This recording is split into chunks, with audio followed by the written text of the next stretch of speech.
कल्मषं पराशरात्मजं वन्दे सुखदादन्तपोनिधिं व्यासाय विष्णुरूपाय व्यासरूपाय विष्णवे नमो वै ब्रह्मनिधे वासिष्ठाय नमो नमः। सम्यग्ज्ञायकलापेन महता भारतेन च उपब्रह्मितवेदाय नमो व्यासाय विष्णवे मुनिं स्निग्धाम्बुदाभासं वेदाभासमकल्मषं वेदव्यासं सरस्वत्या भासं व्यासं नमाम्यहम्। पुल्लारविन्दायतपत्रनेत्र येन त्वया भारततैलपूर्णः प्रज्वालितो ज्ञानमयप्रदीपः जडान्दवजरोन्मत्तं तमोभूतं जगद्भवेत् यदि ज्ञानहुताशेन त्वया नोज्ज्वलितं भवेत्। धर्मार्थकाममोक्षार्थैः समासव्यासकीर्तनैः त्वया भारतसूर्येण नृणां विनिहतं तमः प्रपन्नपारिजाताय वेत्ततोत्रैकपाणिनि ज्ञानमुद्राय कृष्णाय गीतामृतदुहे नमः। कृष्णं कमलपत्राक्षं पुण्यश्रवणकीर्तनं वासुदेवं जगद्योनिं नौमि नारायणं हरिं। कृष्णाय यादवेन्द्राय ज्ञानमुद्राय योगिने नाथाय रुक्मिणीशाय नमो वेदान्तवेदिने सारथ्यमर्जुनस्यादौ लोकत्रयोपकाराय तस्मै कृष्णात्मने नमः। करकमलनिदर्शितात्ममुद्रः परिकरितोन्नतबर्हिचूडः इतरकरगृहीतवेत्रतोत्रः मम हृदि सन्निधिमातनोतु शौरिः। अग्रे कृत्वा कमपि चरणं जानुनैकेन तिष्ठन् पश्चात्पार्थं प्रणयसदिशा चक्षुषा वीक्षमाणः सव्येतोत्रं करसरुषिजे दक्षिणे ज्ञानमुद्राम् आविभ्राणोरसमदिवसन् पातु नः पातसूक्तः मलनिर्मोचनं पुंसां जलस्नानं दिने दिने सकृद्गीताम्बतिस्नानं संसारमलमोचनं। गीता सुगीता कर्तव्या किमन्यैः शास्त्रविस्तरैः या स्वयं पद्मनाभस्य मुखपद्माद्विनिसृता। सर्वशास्त्रमयी गीता सर्वधर्ममयो मनोः सर्वतीर्थमयी गंगा सर्वतत्त्वमयो हरिः। गीता गंगा च गायत्री गोविंदे हृदि स्थिते चतुर्गकार संयुक्ते पुनर्जन्म न विद्यते यस्मिन् प्रसाद सुमुखे कवयो विदेते।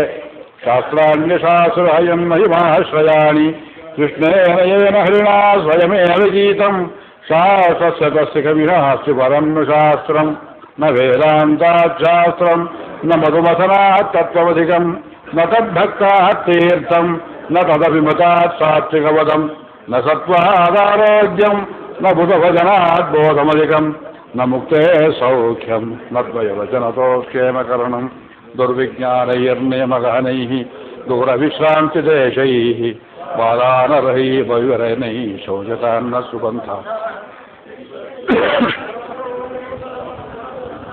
सत्पाते यं किमपि विदधे सारथिः सर्वनेता अनुचितपदवी चिन्तयित्वा प्रयातानि अलवलवतिमात्रत्रासचिन्ता विषादैः उपनिषदमुदारामुद्गमन् पाण्डवार्थं शरणमुपगतान्न त्रायते शार्ङ्गधर्मः। भीष्मद्रोणतटा जयद्रुतिगलः गान्धारनीलोत्पलः शल्यग्राहवती कृपेण महिनीकर्णेन वेलाकुला अश्वत्थामविकर्णघोरमकरा दुर्योधनावर्तिनी सोत्तीर्णा खलु पाण्डवे कैवर्तके केशवे नारायणं नमस्कृत्य नरं चैव नरोत्तमं देवीं सरस्वतीं व्यासं ततो जयमुदीरयेत्। धर्मक्षेत्रे कुरुक्षेत्रे समवेतायुयुत्सवः मामकाः पाण्डवाश्चैव किमकुर्वत सञ्जय यत्र योगेश्वरः कृष्णो यत्र पार्थो धनुर्धरः तत्र श्रीर्विजयो भूतिः ध्रुवानि चिर्मचिर्मम। श्रीकृष्णाय परब्रह्मणे नमः।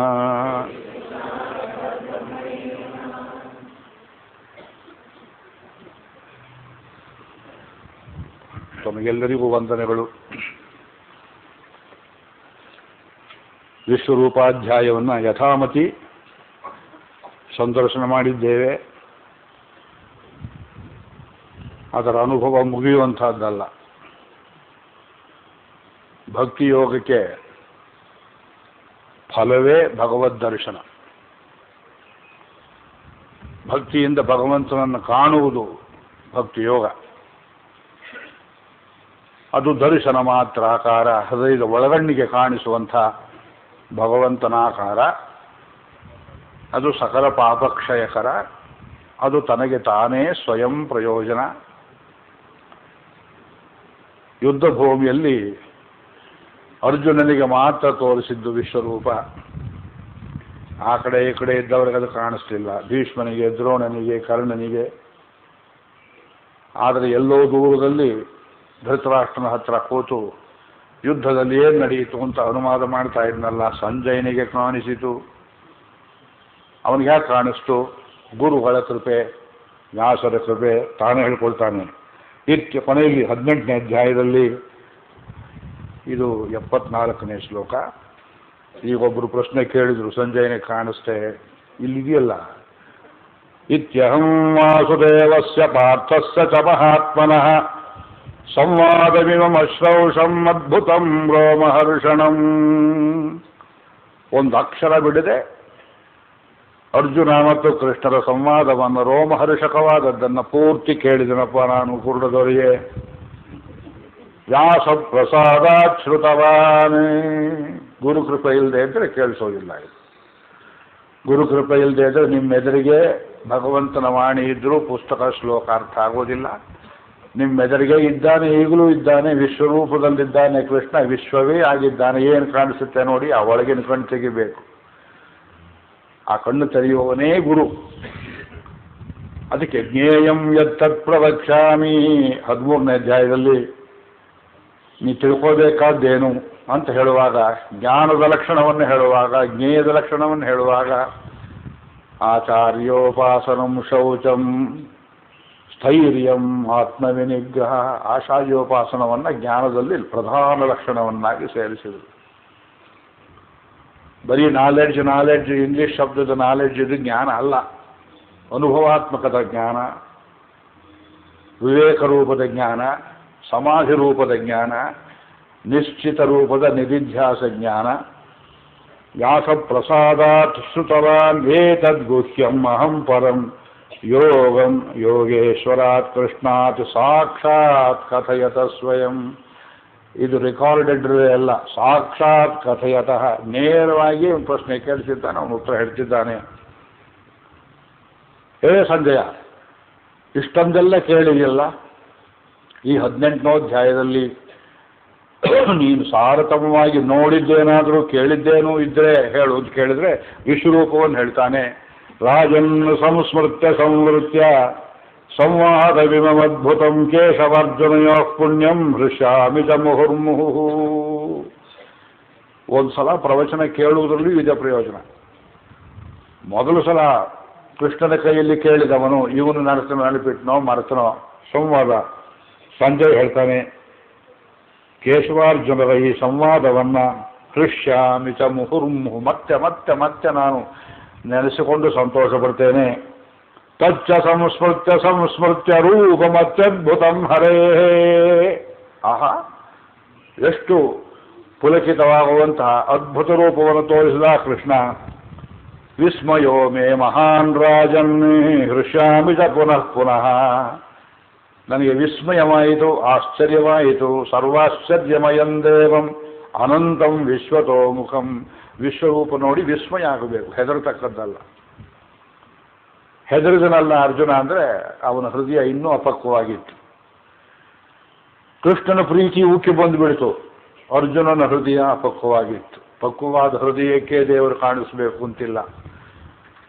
ಅಪಕ್ವವಾಗಿದ್ರು, ಅದರಲ್ಲಿ ಅಶುದ್ಧಿ ಇಲ್ಲದೆ ಇದ್ದರೆ ಅವನನ್ನು ಸಂದರ್ಶನ ಮಾಡಬೇಕು ಅನ್ನುವ ಬಯಕೆ ಅತ್ಯುತ್ಕಟವಾಗಿರಲಿ ಬಿಡಲಿ, ಅದಕ್ಕೆ ಸ್ಟ್ಯಾಂಡರ್ಡು, ಥರ್ಮೋಮೀಟ್ರು, ಟೆಂಪರೇಚರು ಅಳತೆ ನಾವೆಲ್ಲಿ ತರ್ತೇವೆ. ಯಾರು ಪಕ್ವಾಗಿದ್ದಾರೆ ಯಾರು ಪಕ್ವಾಗಿಲ್ಲ ಹೇಳೋರು ಯಾರು? ನಾವೇನು ನೀವೇನು? ಅವನೇ ಆರಿಸಿಕೊಳ್ತಾನೆ. ಅಂಥವನಿಗೆ ತಾನು ತನ್ನನ್ನು ಪೂರ್ತ ತೋರಿಸಿದರೆ ಅರ್ಜುನನಿಗೆ ಭಯವಾಯಿತು. ಪ್ರವ್ಯಥಿತ, ಭೀತಃ ಸಂಜಯನಿಗೆ ವಿಸ್ಮಯೋ ಮೇ ಮಹಾನ್ ರಾಜನ್ ಗುರುಕೃಪೆ ಇತ್ತು, ಅರ್ಜುನನಿಗೆ ಗುರುಕೃಪೆ ಇಲ್ಲ. ಇದು ವ್ಯತ್ಯಾಸ. ಯಾವ ಗುರುಗಳನ್ನು ಅರ್ಜುನ ಜೀವನದಲ್ಲಿ ಹಚ್ಚಿಕೊಂಡು ಮಂತ್ರೋಪದೇಶ ಪಡೆದು ಆತ್ಮವಿದ್ಯಾ ಇದನ್ನು ನಾನು ಮುಂದಕ್ಕೆ ಹೋಗಬೇಕು ಅನ್ನೋ ಪ್ರಯತ್ನವನ್ನು ಮಾಡಲಿಲ್ಲ, ಧರ್ಮರಾಜನೂ ಮಾಡಲಿಲ್ಲ. ಧೌಮ್ಯರಂಥ ಗುರುಗಳಿದ್ದು ಅಧ್ಯಾತ್ಮ ಕಾಲಕ್ಷೇಪವನ್ನು ಮಾಡಲಿಲ್ಲ. ಭೀಷ್ಮ ಎಲ್ಲೋ ಅಲ್ಲಿ ಇಲ್ಲಿ ವಸಿಷ್ಠ ಹತ್ರ ಸ್ವಲ್ಪ ಕೇಳಿದ್ದ ಮಾಡಿದ್ದ, ಅದು ಅನುಭವಕ್ಕೆ ಅವನಿಗೆ ಸ್ವತಂತ್ರವಾಗಿ ಭಕ್ತಿ ರೂಪದಲ್ಲಿ ಭಕ್ತಿಯೋಗದಲ್ಲಿ ಹೋಗ್ತೇನೆ ಅಂತ ಹೋದ. ಅದು 12ನೇ ಅಧ್ಯಾಯ ಪ್ರಾರಂಭದಲ್ಲಿ ಅದರ ಕಷ್ಟಗಳನ್ನು ಹೇಳ್ತಾರೆ.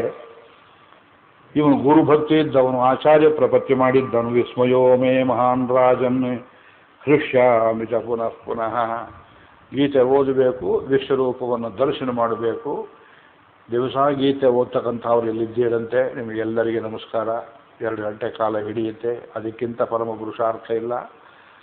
ಅದರಲ್ಲಿ ವಿಶ್ವರೂಪಾಧ್ಯಾಯ ಬಂದು ಕೂಡಲೇ ದೇವರಿಗೆ ಆರತಿಯನ್ನು ಮಾಡಿ ಮತ್ತೊಂದು ಸಲ ಓದಿ ಸಂತೋಷ ಪಡಬೇಕು ಮನಸ್ಸಿನಲ್ಲಿ. ಆದ್ದರಿಂದ ಈ ಮಾತನ್ನು ಯಾತಕ್ಕೆ ಹೇಳಿದ್ರು ಅಂದರೆ, ಸಂಜಯನಿಗೆ ಲಾಭವಾಯಿತು. ಸಂಜಯನ ಮೂಲಕ ನಮಗೆಲ್ಲರಿಗೂ ಲಾಭವಾಯಿತು. ವ್ಯಾಸರು ಭಗವದ್ಗೀತೆಯನ್ನು ಮಹಾಭಾರತದಲ್ಲಿ ಬರೆದಿಟ್ಟರು, ರೆಕಾರ್ಡ್ ಮಾಡಿಬಿಟ್ರು. ಅದು ಲೋಕದಲ್ಲಿ ಎಲ್ಲರಿಗೂ ಒಂದು ನಿಗಮಸೌಧದ ದೀಪಶ್ರಿಯ ಜಗತಿ ಗೀತೆಯ ಅಂಧಂ ತಮಃ. ವೇದಾಂತೇಶಿಗರು ದಯಾಶತಕದಲ್ಲಿ ರಾಮಾವತಾರ ಕೃಷ್ಣಾವತಾರವನ್ನು ದಶಾವತಾರ ಕ್ರಮೇಣ ವರ್ಣಿಸುವಾಗ ಸ್ವಲ್ಪ ಹೊತ್ತು ಬರಲಿ. ರಾಮಾವತಾರದಲ್ಲಿ ಏನನ್ನು ವರ್ಣಿಸ್ತಾರೆ ಅಂದರೆ, ಇವತ್ತಿಗೂ ನಾವು ನೀವು ಕಣ್ಣಿಂದ ದರ್ಶನ ಮಾಡಿ ಪಾಪಗಳನ್ನು ತೀರಿಸಿಕೊಳ್ಳುವ ಶಕ್ತಿ ಉಳ್ಳಂತಹ ಸೇತುವೆಯನ್ನು ಕಟ್ಟಿದ್ದು ಪ್ರಧಾನ ವ್ಯಾಪಾರ. ಇಡೀ ರಾಮಾವತಾರದಲ್ಲಿ ರಾವಣನ ಕೊಂದಂತಲ್ಲ, ಸೇತುವೆ ಕಟ್ಟಿದ್ದು. ಕೃಷ್ಣಾವತಾರದಲ್ಲಿ ಏನಂಥದ್ದು ಅಂದರೆ, ನಿಗಮ ಸೌಧ ದೀಪಶ್ರಿಯ. ವೇದವೆಂಬುದು ಒಂದು ದೊಡ್ಡ ಮನೆ, ಅದರ ಮೇಲೆ ದೀಪ ಹಚ್ಚಿಟ್ಟಂತೆ. ಭಗವದ್ಗೀತೆಯನ್ನು ವಿಪಶ್ಚಿದ ವಿಗೀತೆಯ ಜಗತಿ ಗೀತೆಯ ಅಂಧಂ ತಮಃ, ಕತ್ತಲೆಯನ್ನು ಕಳೆಯುವಂಥ ದೀಪವನ್ನು ಹಚ್ಚಿಟ್ಟ. ಆದ್ದರಿಂದ ನೀವು ಎಲ್ಲರೂ ಧನ್ಯರು. ಈ 12ನೇ ಅಧ್ಯಾಯಕ್ಕೆ ಹೋಗ್ತಾ ಇದ್ದೇವೆ. 11ನೇ ಅಧ್ಯಾಯವನ್ನು ಕೇಳಿ ಮುಗಿಸೋ ತನಕ, ಸಂತೋಷ ಪಡೋ ತನಕ ನಮಗೂ ನಿಮಗೂ ಭಗವಂತ ಆಯುಷ್ಯವನ್ನು ಕೊಟ್ಟ. ಬಹಳ ಸಂತೋಷ ಪಡಬೇಕು. ಪ್ರತಿ ಉಪನ್ಯಾಸದ ಪ್ರಾರಂಭದಲ್ಲಿಯೂ ನಾನು ಹೆದರ್ತೇನೆ, ಇವರೇನು 15 ದಿವಸ 20 ದಿವಸಕ್ಕೆ ಕಮ್ಮಿ ಪ್ರವಚನಗಳನ್ನು ಕೇಳೋದಿಲ್ಲ. ಅಷ್ಟು ದಿವಸ ನನ್ನ ಕೈಲಾಗ್ತದೆಯೇ, ಶಕ್ತಿ ಕಡಿಮೆ ಇದೆಯಲ್ಲ, ಒದ್ದಾಡ್ತೇನೆ, ದೇವರನ್ನು ಪ್ರಾರ್ಥನೆ ಮಾಡ್ತೇನೆ. ನಿತ್ಯ ನಾನು ನೋಡುವ ಮುಖಗಳನ್ನೇ ಅದೇ ಕುರ್ಚಿಗಳಲ್ಲಿ ನೋಡ್ತಾ ಇದ್ದೇನೆ. ತಾವೆಲ್ಲ ದೀರ್ಘಾಯುಷ್ಮಂತರಾಗಿದ್ದೀರಿ, ಕೇಳುವ ಆಯುಷ್ಯನ್ನು ಕೊಟ್ಟ. 4 ದಿವಸ ನನಗೂ ಆರೋಗ್ಯ ತೊಂದರೆ ಕೊಟ್ಟು ಇಲ್ಲಿ ಕೂತು ಹೇಳುವಷ್ಟು ಸೌಭಾಗ್ಯವನ್ನು ಕೊಟ್ಟ. ದೇವರಲ್ಲಿ ನಾವು ಇದನ್ನೇ ಪ್ರಾರ್ಥನೆ ಮಾಡಬೇಕು, ಸದ್ಭಕ್ತರ ಸಂಘವನ್ನು ಕೊಡು, ನಿನ್ನ ಅನುಭವವನ್ನು ಕೊಡು.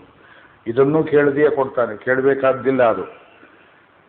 ಆದ್ದರಿಂದ 11ನೇ ಅಧ್ಯಾಯಕ್ಕೆ ಅಭೂತಪೂರ್ವವಾದ ಮಂಗಳವನ್ನು ಮಾಡಿ ಈಗ ನಾವು 12 ಮತ್ತು 13 ಪ್ರವೇಶ ಮಾಡ್ತೇವೆ. ಬೆಳಗ್ಗೆ ಒಬ್ಬರು ಫೋನ್ ಮಾಡಿದ್ರು, ಉಳಿದಿದ್ದ ಅಧ್ಯಾಯ ಪೂರ್ತಿ ಬಿಟ್ಟರೂ ಪರವಾಗಿಲ್ಲ, 12ನ್ನು ಪೂರ್ತಿ ಪ್ರತಿ ಶ್ಲೋಕ ಹೇಳಿ ಪ್ರವಚನ ಮಾಡಬೇಕು.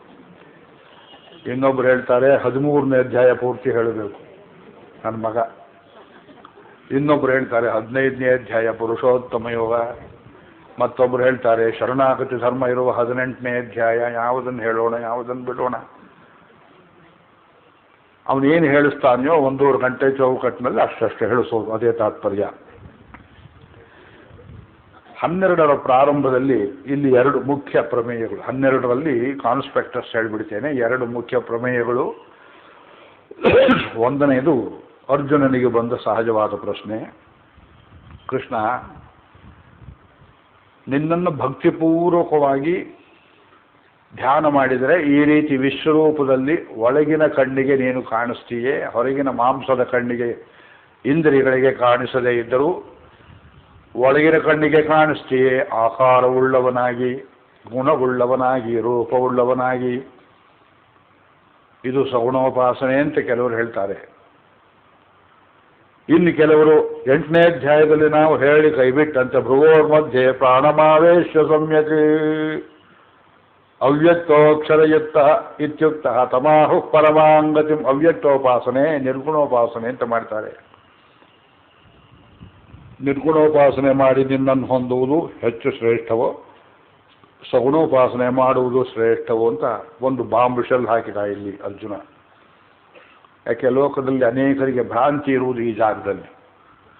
ಸಗುಣೋಪಾಸನೆ ಎನ್ನುವುದು ಕೆಲವರಿಗೆ, ಯಾರಿಗೆ ಮಂದಮತಿಗಳಿಗೆ, ಬುದ್ಧಿ ಇಲ್ಲದೆ ಇದ್ದವರಿಗೆ ಇದು ಒಂದು ಕಲ್ಪಿತ ಆಕಾರವೇ ಹೊರತು ಅದು ಆತ್ಯಂತಿಕ ಪ್ರಯೋಜನವಿಲ್ಲ. ಧೈರ್ಯರಾದವರಿಗೆ, ಧೈರ್ಯಶಾಲಿಗಳಿಗೆ ನಿರ್ಗುಣೋಪಾಸನೆ ಅಂತ ಒಂದು ಕಲ್ಪನೆ. ಒಬ್ಬರು ಕೆಲವರು ಹೇಳ್ತಾರೆ. ಲೋಕದಲ್ಲಿ ಮತ್ತೆ ಕೇಳಿದ್ದೀರಿ, ಯಾರ್ದು ಅಂತ ಬೇಡ, ನಮ್ಮಲ್ಲಿ ಭಾವನೆಗಳಿವೆ. ಇನ್ನು ಕೆಲವರು ಹೇಳ್ತಾರೆ, ಈ ನಿರ್ಗುಣೋಪಾಸನೆ ಅನ್ನೋದು ಇದೆಯೋ ಬಿಟ್ಟಿದೆಯೋ, ಯಾರು ನೋಡಿದ್ದಾರೆ, ಕಣ್ಣಿಗೆ ಕಾಣಿಸೋದಿಲ್ಲ. ಅದು ರೂಪ ಗುಣ ಯಾವುದಕ್ಕೂ ಮನಸ್ಸಿಗೋ ವಾಕ್ಯಗೋ ಎಟಕದೇ ಇರುವ ಭಗವಂತನನ್ನ ಸುಮ್ಮನೆ ಇದ್ದಾನೆ ಅಷ್ಟೇ ಹೇಳಬೇಕು. ಅಸ್ತಿತ್ವೇವೋಪಲಬ್ಧವ್ಯ, ಅವನು ಹೇಗಿದ್ದಾನೆ, ಇಂಥವನಾಗಿದ್ದಾನೆ ಅಂತ ಹೇಳಿದ್ರೆ ವಾಕ್ಯದಿಂದ ಮಿತಿ ಹೇಳಿದಾಗತ್ತೆ ಅಂತ ಕೆಲವರು. ಈ ಸಗುಣೋಪಾಸನೆ ನಮಗೆ ಶ್ರೇಷ್ಠವಾದದ್ದು. ಕಣ್ಣಿಂದ ನೋಡ್ಬೋದು. ಕೈ ಹಳಾಲಾರ ತೊಳೆದು ತೊಳೆದು ಉನ್ನೈ ಮೂರ್ತಂ ಬ್ರಹ್ಮ ತಥೋಪಿ ತತ್ಪ್ರಿಯತರಂ ರೂಪಂ ಯತದ್ಯದ್ಭುತಂ. ಕಾಂತಸ್ಥೆ ಪುರುಷೋತ್ತಮ ಫಣಿಪತಿ ಶಯ್ಯಾಸನಂ ವಾಹನಂ ಚತುಶ್ಲೋಕಿ ಸ್ತೋತ್ರವನ್ನು ಬರೆದರು ಯಾಮನಾಚಾರ್ಯರು. ಶಾಂತಾನಂತ ಮಹಾವಿಭೂತಿ ಪರಮಂ ಯದ್ಬ್ರಹ್ಮರೂಪಂ ಹರೇ. ಇಲ್ಲಿ ವ್ಯಾಖ್ಯಾನ. ಶಾಂತೋದಿತ ಅನಂತೋದಿತ ಪರಮಾತ್ಮನ ರೂಪಗಳು ಎಷ್ಟೋ ಇವೆ.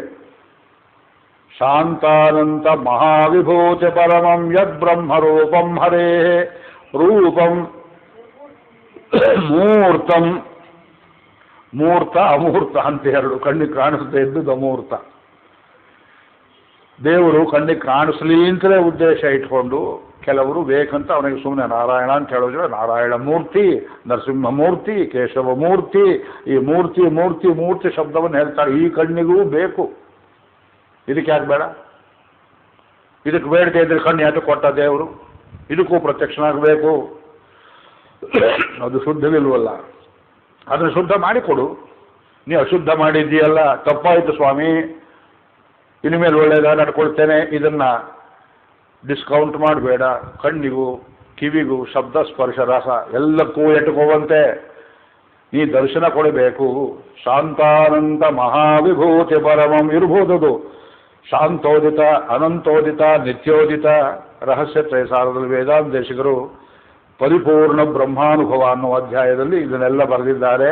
ವೈಕುಂಠ ಲೋಕಕ್ಕೆ ನೀವು ಸಾಕ್ಷಾತ್ತಾಗಿ ಹೋದರೆ ಅಲ್ಲಿಯೂ ಈ ಶಾಂತೋದಿತ ರೂಪ, ನಿತ್ಯೋದಿತ ರೂಪ, ಮೂರ್ತ ಇದನ್ನ ಹೇಗಿರುತ್ತೆ ಅಂದರೆ ಅದೆಲ್ಲ ಕೇವಲ ಮಾನಸಿಕ ಉಪಾಸನಾ ವೇದ್ಯಗಳಾದ್ರಿಂದ ವಿವರಣೆ ಕೊಡುವುದಿಲ್ಲ ಅಂತ ಬರೆದು ನಿಲ್ಲಿಸಿದ್ರು.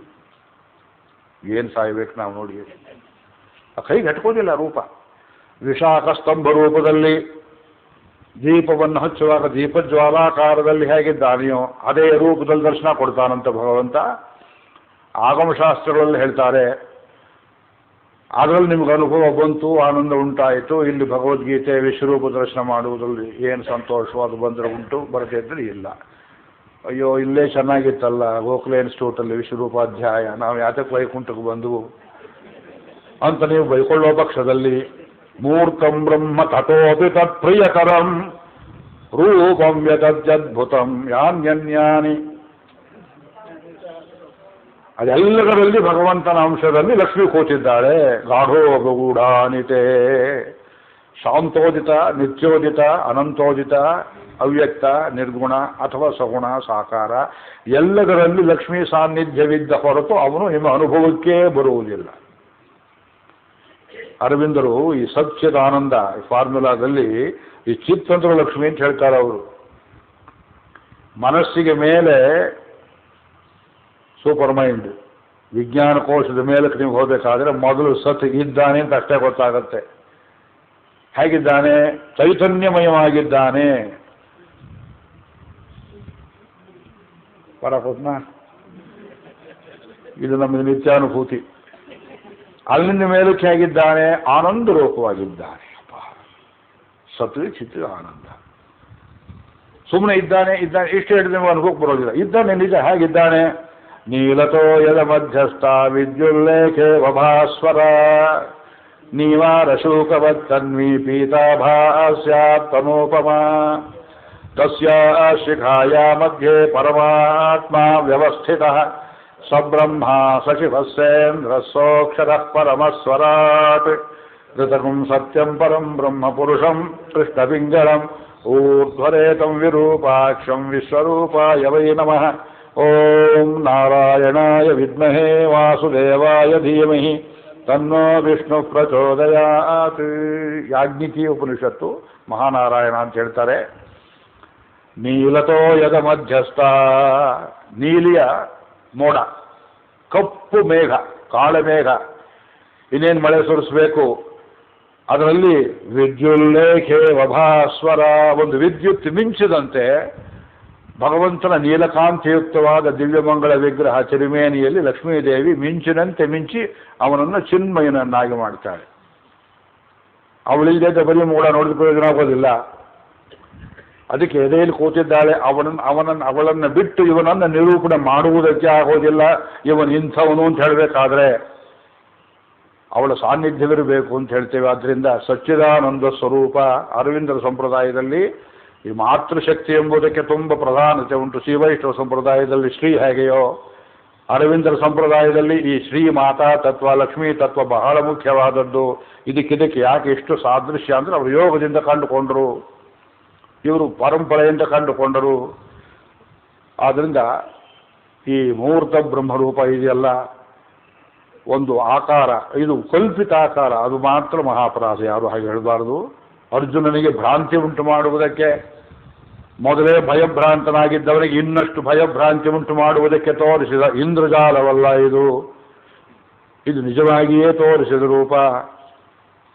ಇಂದ್ರಜಾಲ ಅಂತ ಅವನಿಗೆ ಭಯ. ಇದು ವ್ಯಾಮಿಶ್ರೇಣೇವ ವಾಕ್ಯೇನ ಬುದ್ಧಿಂ ಮೋಹಯಸೀವಮೇ.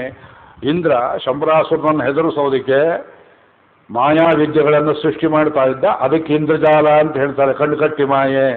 ಇವನು ಉಪೇಂದ್ರ, ಇಂದ್ರನು ತಮ್ಮ, ಇವನು ಇಂದ್ರಜಾಲ ಮಾಡಿದ್ರೆ ಹೇಗೆ? ಹಾಗಲ್ಲ ಅಂತ ಇಲ್ಲಿ ವ್ಯಾಖ್ಯಾನ ಕೊಟ್ಟಿದ್ದಾರೆ. ಆದ್ದರಿಂದ ಸಾಕ್ಷಾತ್ತಾಗಿಯೇ ಆ ಸಂಜಯನ ಮಾತಲ್ಲಿ ಹೇಳಿಸಿದ್ನಲ್ಲ, ನಾನು ಕಣ್ಣಿಂದ ನೋಡಿದೆ. ಇದು ಆಬ್ಜೆಕ್ಟಿವ್ ಇದೆ, ಅನುಭವದಲ್ಲಿ ಸಬ್ಜೆಕ್ಟಿವ್, ಮೆಟಫಿಸಿಕಲಿ ಆಬ್ಜೆಕ್ಟಿವ್. ಅಲ್ಲಿದ್ದದ್ದು ಇದು ಹೀಗೆ ಕಂಡದ್ದು. ಆದ್ದರಿಂದ ಅರ್ಜುನನಿಗೆ ಇಲ್ಲಿ ಪ್ರಶ್ನೆ ಬಂತು. ಅವ್ಯಕ್ತೋಪಾಸನೆ ಅಂತ ಕೆಲವರು ಹೇಳ್ತಾರೆ. ನೀನು ಸಗುಣನಾಗಿ ನನಗೆ ದರ್ಶನವನ್ನು ಕೊಟ್ಟಿದ್ದೀಯೇ. ಈ ಎರಡೂ ರೀತಿಯ ಉಪಾಸನೆ ಮಾಡುವವರಲ್ಲಿ ಯಾರು ಶ್ರೇಷ್ಠ ಅಂತ ಇದು ತಿಳಿದವನಿಗಾಗಬೇಕಾದ್ದೇನು? ಇದೆಂಥ ಪ್ರಶ್ನೆ ಇದು. ಸಗುಣವೇ ನಿರ್ಗುಣವೇ ಅಂತ ಕೇಳಲಿಲ್ಲ. ಸಗುಣೋಪಾಸಕರು ಶ್ರೇಷ್ಠರೇ, ನಿರ್ಗುಣೋಪಾಸಕರು ಶ್ರೇಷ್ಠರೇ. ಅಯ್ಯ, ನಿನಗೆ ಯಾವ ದಾರಿ ಬೇಕು ಅದಯ್ಯ, ಹೋಗಯ್ಯ. ಇಲ್ಲಿಂದ ಬೆಂಗಳೂರಿಗೆ ಹೋಗಬೇಕು, ಮೈಸೂರಿಂದ ಬೆಂಗಳೂರಿಗೆ ಹೋಗಬೇಕು, ರಾಮನಗರದ ಮೇಲೂ ಬರ್ಬೋದು, ಕನಕಪುರದ ಮೇಲೂ ಬರ್ಬೋದು. ಈ ಯಾವ ದಾರಿಯಲ್ಲಿ ಹೋದ್ರೆ ಶ್ರೇಷ್ಠ? ಏನು ಹೇಳಿ ಇದಕ್ಕೆ? ಅದು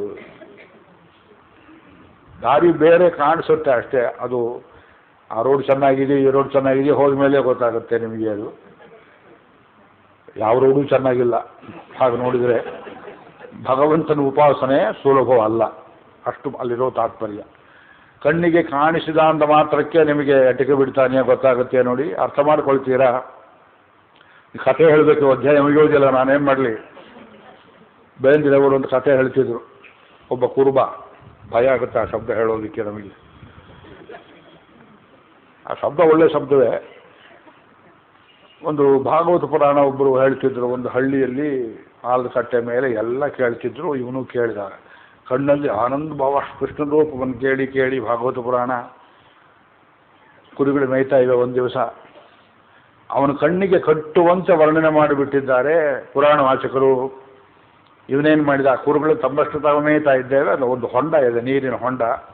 ಕೃಷ್ಣ, ನೀನು ಜೀವ ಬಿಟ್ಟಿಯೋ ನನಗೆ ಗೊತ್ತಿಲ್ಲ, ಅವರು ಪುರಾಣದಾಚಾರ್ಯರು ಹೇಳಿದ್ದಾರೆ, ಈಗ ದರ್ಶನ ಕೊಟ್ಟರೆ ಸಮ, ಇಲ್ದಿದ್ರೆ ಮೂಗು ಹಿಡ್ಕೊಂಡಿದ್ರು ಬಿದ್ದು ಸಾಯ್ತೇನೆ ಅಂತ ಬಿದ್ದು ಬಿಟ್ಟ. ಹೋಗಿ ಪ್ರತ್ಯಕ್ಷನಾಗಿ ಬಿಟ್ಟ ಕೃಷ್ಣ. ನನ್ನ ಹೆಸರೇಳಿ ಸಾಯ್ತಾನಲ್ಲ ಅಂತ.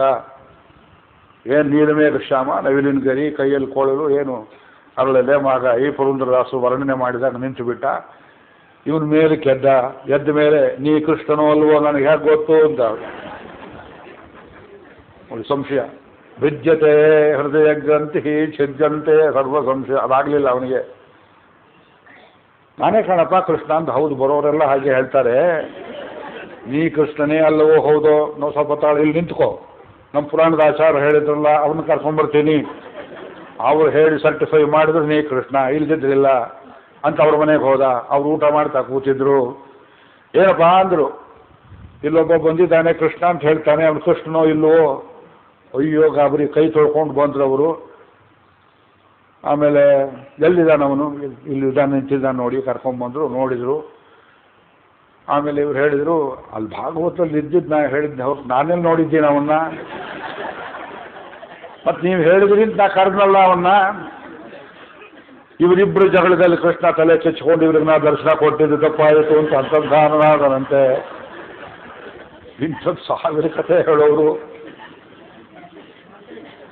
ದೇವರು ಪ್ರತ್ಯಕ್ಷ ಆಗೋದು ದೊಡ್ಡದಲ್ಲ. ಅವನನ್ನು ಕಂಡು ಸಂತೋಷ ಪಡುವುದು. ನೋಡಿ, ವಿದುರನಿಗೆ ಸಂಶಯ ಉಂಟಾಯಿತೆ ಮನೆಗೆ ಬಂದರೆ, ಕುಂತಿಗೆ ಸಂಶಯ ಉಂಟಾಯಿತೆ, ಅಕ್ರೂರನಿಗೆ ಸಂಶಯ ಉಂಟಾಯಿತೆ, ಶಬರಿಗೆ ಸಂಶಯ ಉಂಟಾಯಿತೆ. ರಾಮನವಮಿ ಇವತ್ತು ನಾವು ಆಚರಣೆ ಮಾಡಿದ್ದೇವೆ. ಕನ್ನುಲಾರ ಸೇವಿಂಚಿ ತ್ಯಾಗರಾಜರು ಬುಖಾರಿ ರಾಗದಲ್ಲಿ ಎಂತೆ ನೀನೇ ವರ್ಣಿಂತನು ಶಬರಿ ಭಾಗ್ಯಮು. ಕಣ್ಣಿನ ನೋಡಿದ್ದವಳಲ್ಲ, ಏಕದಂ ಬಂದುಬಿಟ್ಟ ಲಕ್ಷ್ಮಣ ಸಮೇತ. ಕನ್ನುಲಾರ ಸೇವಿಂಚಿ, ಕಣ್ಣಿನಿಂದ ಸಾಕ್ಷಾತ್ತಾಗಿ ದರ್ಶನ ಮಾಡಿದಳು. ಶ್ರೇಷ್ಠವಾದ ಫಲಗಳನ್ನು ಕೊಟ್ಟಳು. ನೋಡ್ತಾ ನೋಡ್ತಾ ಅತ್ಯಂತ ಆಶ್ಚರ್ಯಕರವಾದ ದೃಷ್ಟಿ. ಆ ರಾಮನ ಸೌಂದರ್ಯ ಹೇಗೆ ವರ್ಣನೆ ಮಾಡ್ತಾರೆ. ದದುಸುರು ವಿಸ್ಮಿತಾಕಾರ ರಾಮಸ್ಯ ವನವಾಸಿನ. ಒಂದು ಶ್ಲೋಕನಾದ್ರೂ ಹೇಳಬೇಕಲ್ಲ ಇವತ್ತು ರಾಮಾಯಣ. ರೂಪ ಸಂಹನನಂ ಲಕ್ಷ್ಮೀಂ ಸೌಕುಮಾರ್ಯಂ ಸುವೇಶತಾಂ. 1 ತಿಂಗಳು ಬರಬೇಕು ಅಂತ ಕೇಳಿದ್ದಾರೆ ಅವರು ನವೆಂಬರಲ್ಲಿ. ಈ ಕಟ್ಟಡ ಉದ್ಘಾಟನೆ ಆಗ್ತದಂತೆ, ದೊಡ್ಡ ಕಟ್ಟಡ ಆಗಿ. ಆಗ ರಾಮಾಯಣವನ್ನು ಹೇಳ್ತೇನೆ, ಬರೋದಾಗಿದ್ದರೆ 1 ತಿಂಗಳು ಪೂರ್ತಿ ರಾಮಾಯಣವನ್ನು. ರೂಪ ಸಂಹನನಂ ಲಕ್ಷ್ಮೀಂ ಸೌಕುಮಾರ್ಯಂ ಸುವೇಶತಾಂ. ಆರೋಗ್ಯ ಇರಬೇಕು. ದದುಸುರು ವಿಸ್ಮಿತಾಕಾರ ರಾಮಸ್ಯ ವನವಾಸಿನಃ. ರೂಪ ಸಂಹನನಂ ಲಕ್ಷ್ಮೀಂ. ವನಕ್ಕೆ ಬಂದಿದ್ದಾನೆ, ಎಷ್ಟು ವರ್ಷ ಆಗಿದೆ, ಇನ್ನೇನು ಮುಂದಕ್ಕೆ ಹೋಗ್ತಾ ಶಬರಿಯಾಶ್ರಮಕ್ಕೆ ಬರಬೇಕು. ಸ್ವರ್ಗ ಬಿಟ್ಟಿದೆ ರಾಮಚಂದ್ರನ ಮೈ. ಸ್ವರ್ಗ ಬಿಟ್ಟಿದೆ ಅಂದರೆ ಯಾವ ಅರ್ಥದಲ್ಲಿ? ಅರಮನೆಯಲ್ಲಿದ್ದು ಭೋಗ ಇಲ್ಲ. ಒಣಗಿದ ಹಣ್ಣುಗಳನ್ನು ತಿಂತಾ ಇದ್ದಾನೆ. ಸ್ವಲ್ಪ ಗಡ್ಡ ಮೀಸೆ ಬೆಳೆದಿದೆ. ನೋಡಿದ್ರು ಅಹೋ ರೂಪ, ಏನು ರೂಪವಯ್ಯ ಅಂದ್ರು. ಆ ಅವಸ್ಥೆಯಲ್ಲಿ ರೂಪ. ಪಟ್ಟಾಭಿರಾಮನನ್ನು ನೋಡಿದೇನು ಮಾಡ್ತಿದ್ರು? ರೂಪ ಸಂಹನನಂ ಲಕ್ಷ್ಮೀಂ. ಆ ಸಂಪತ್ತನ್ನು ನೋಡಿದ್ರು. ಸೌಕುಮಾರ್ಯಂ, ಶರೀರದ ಮಾರ್ಧವ ಭಾವವನ್ನು, ಸೌಹಾರ್ದ, ಮಾರ್ಧವ, ಆರ್ಜವ, ಸಾಮ್ಯ, ಕಾರುಣ್ಯ, ಗಾಂಭೀರ್ಯ, ಆ ಗುಣಗಳಿಂದೆಲ್ಲ ವರ್ಣನೆ ಮಾಡ್ತಾರೆ. ಸುವೇಶತಾಂ, ಮುಟ್ಟಿದ್ದು ನಾರ್ಮಡಿ, ತೊಟ್ಟಿದ್ದು ಕೈಯಲ್ಲಿ ಬಿಲ್ಲು.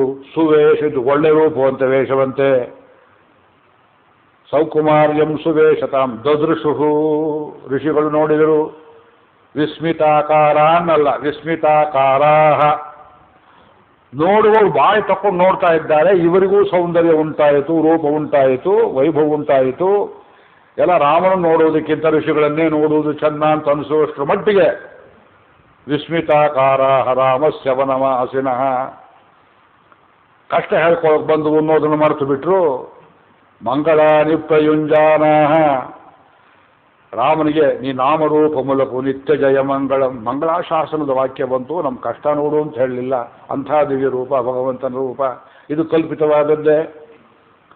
ಯೋಗಿಗಳ ಹೃದಯಕ್ಕೆ ಗೊತ್ತಾಗತ್ತೆ. ನೀವು ನೋಡಿದ್ದೆ ಅವರು ಅಲ್ವೋ? I need not prove it to you. ನಾನು ಯಾಕೆ ಹೇಳಬೇಕು ನಿಮಗೆ? ನಾನು ಆನಂದ ಪಟ್ಟಿದ್ದೇನೆ, ಕಂಡಿದ್ದೇನೆ, ಸಂತೋಷ ಪಟ್ಟಿದ್ದೇನೆ, ಆನಂದ ಬಾಷ್ಪ ಹಾಕಿದ್ದೇನೆ. This is an experience vouch to me personally. ಭಗವಂತನ ಅನುಭೂತಿ ಅನ್ನೋದು ಕಲೆಕ್ಟಿವ್ ಅಲ್ಲ, ಅದು ಅವರವರಿಗೆ ಅವರವರ ಕಾಲಕ್ಕೆ ಕೊಡ್ತಾನೆ. ಶರೀರ ತೆಳ್ಳಗಾಗ್ತಾ ಆಗ್ತಾ ಆಗ್ತಾ, ಮನಸ್ಸು ಸೂಕ್ಷ್ಮ ಆಗ್ತಾ ಆಗ್ತಾ ಆಗ್ತಾ, ಪದಗಳು ಒಂದೊಂದಾಗಿ ಬಿಡ್ತಾ ಬಿಡ್ತಾ ಬಿಡ್ತಾ ಭಗವಂತ ಕಾಣುವುದಕ್ಕೆ ಆರಂಭವಾಗ್ತಾನೆ. Your experience may not be the experience if your neighbour. ಇದು ದೇವರು ಅಲ್ವಂತೂ ಚರ್ಚೆ ಮಾಡುವ ವಿಷಯವಲ್ಲ, ಇದು ತರ್ಕಕ್ಕೆ ಎಟುಕುವಂತಹ ವಿಷಯವಲ್ಲ.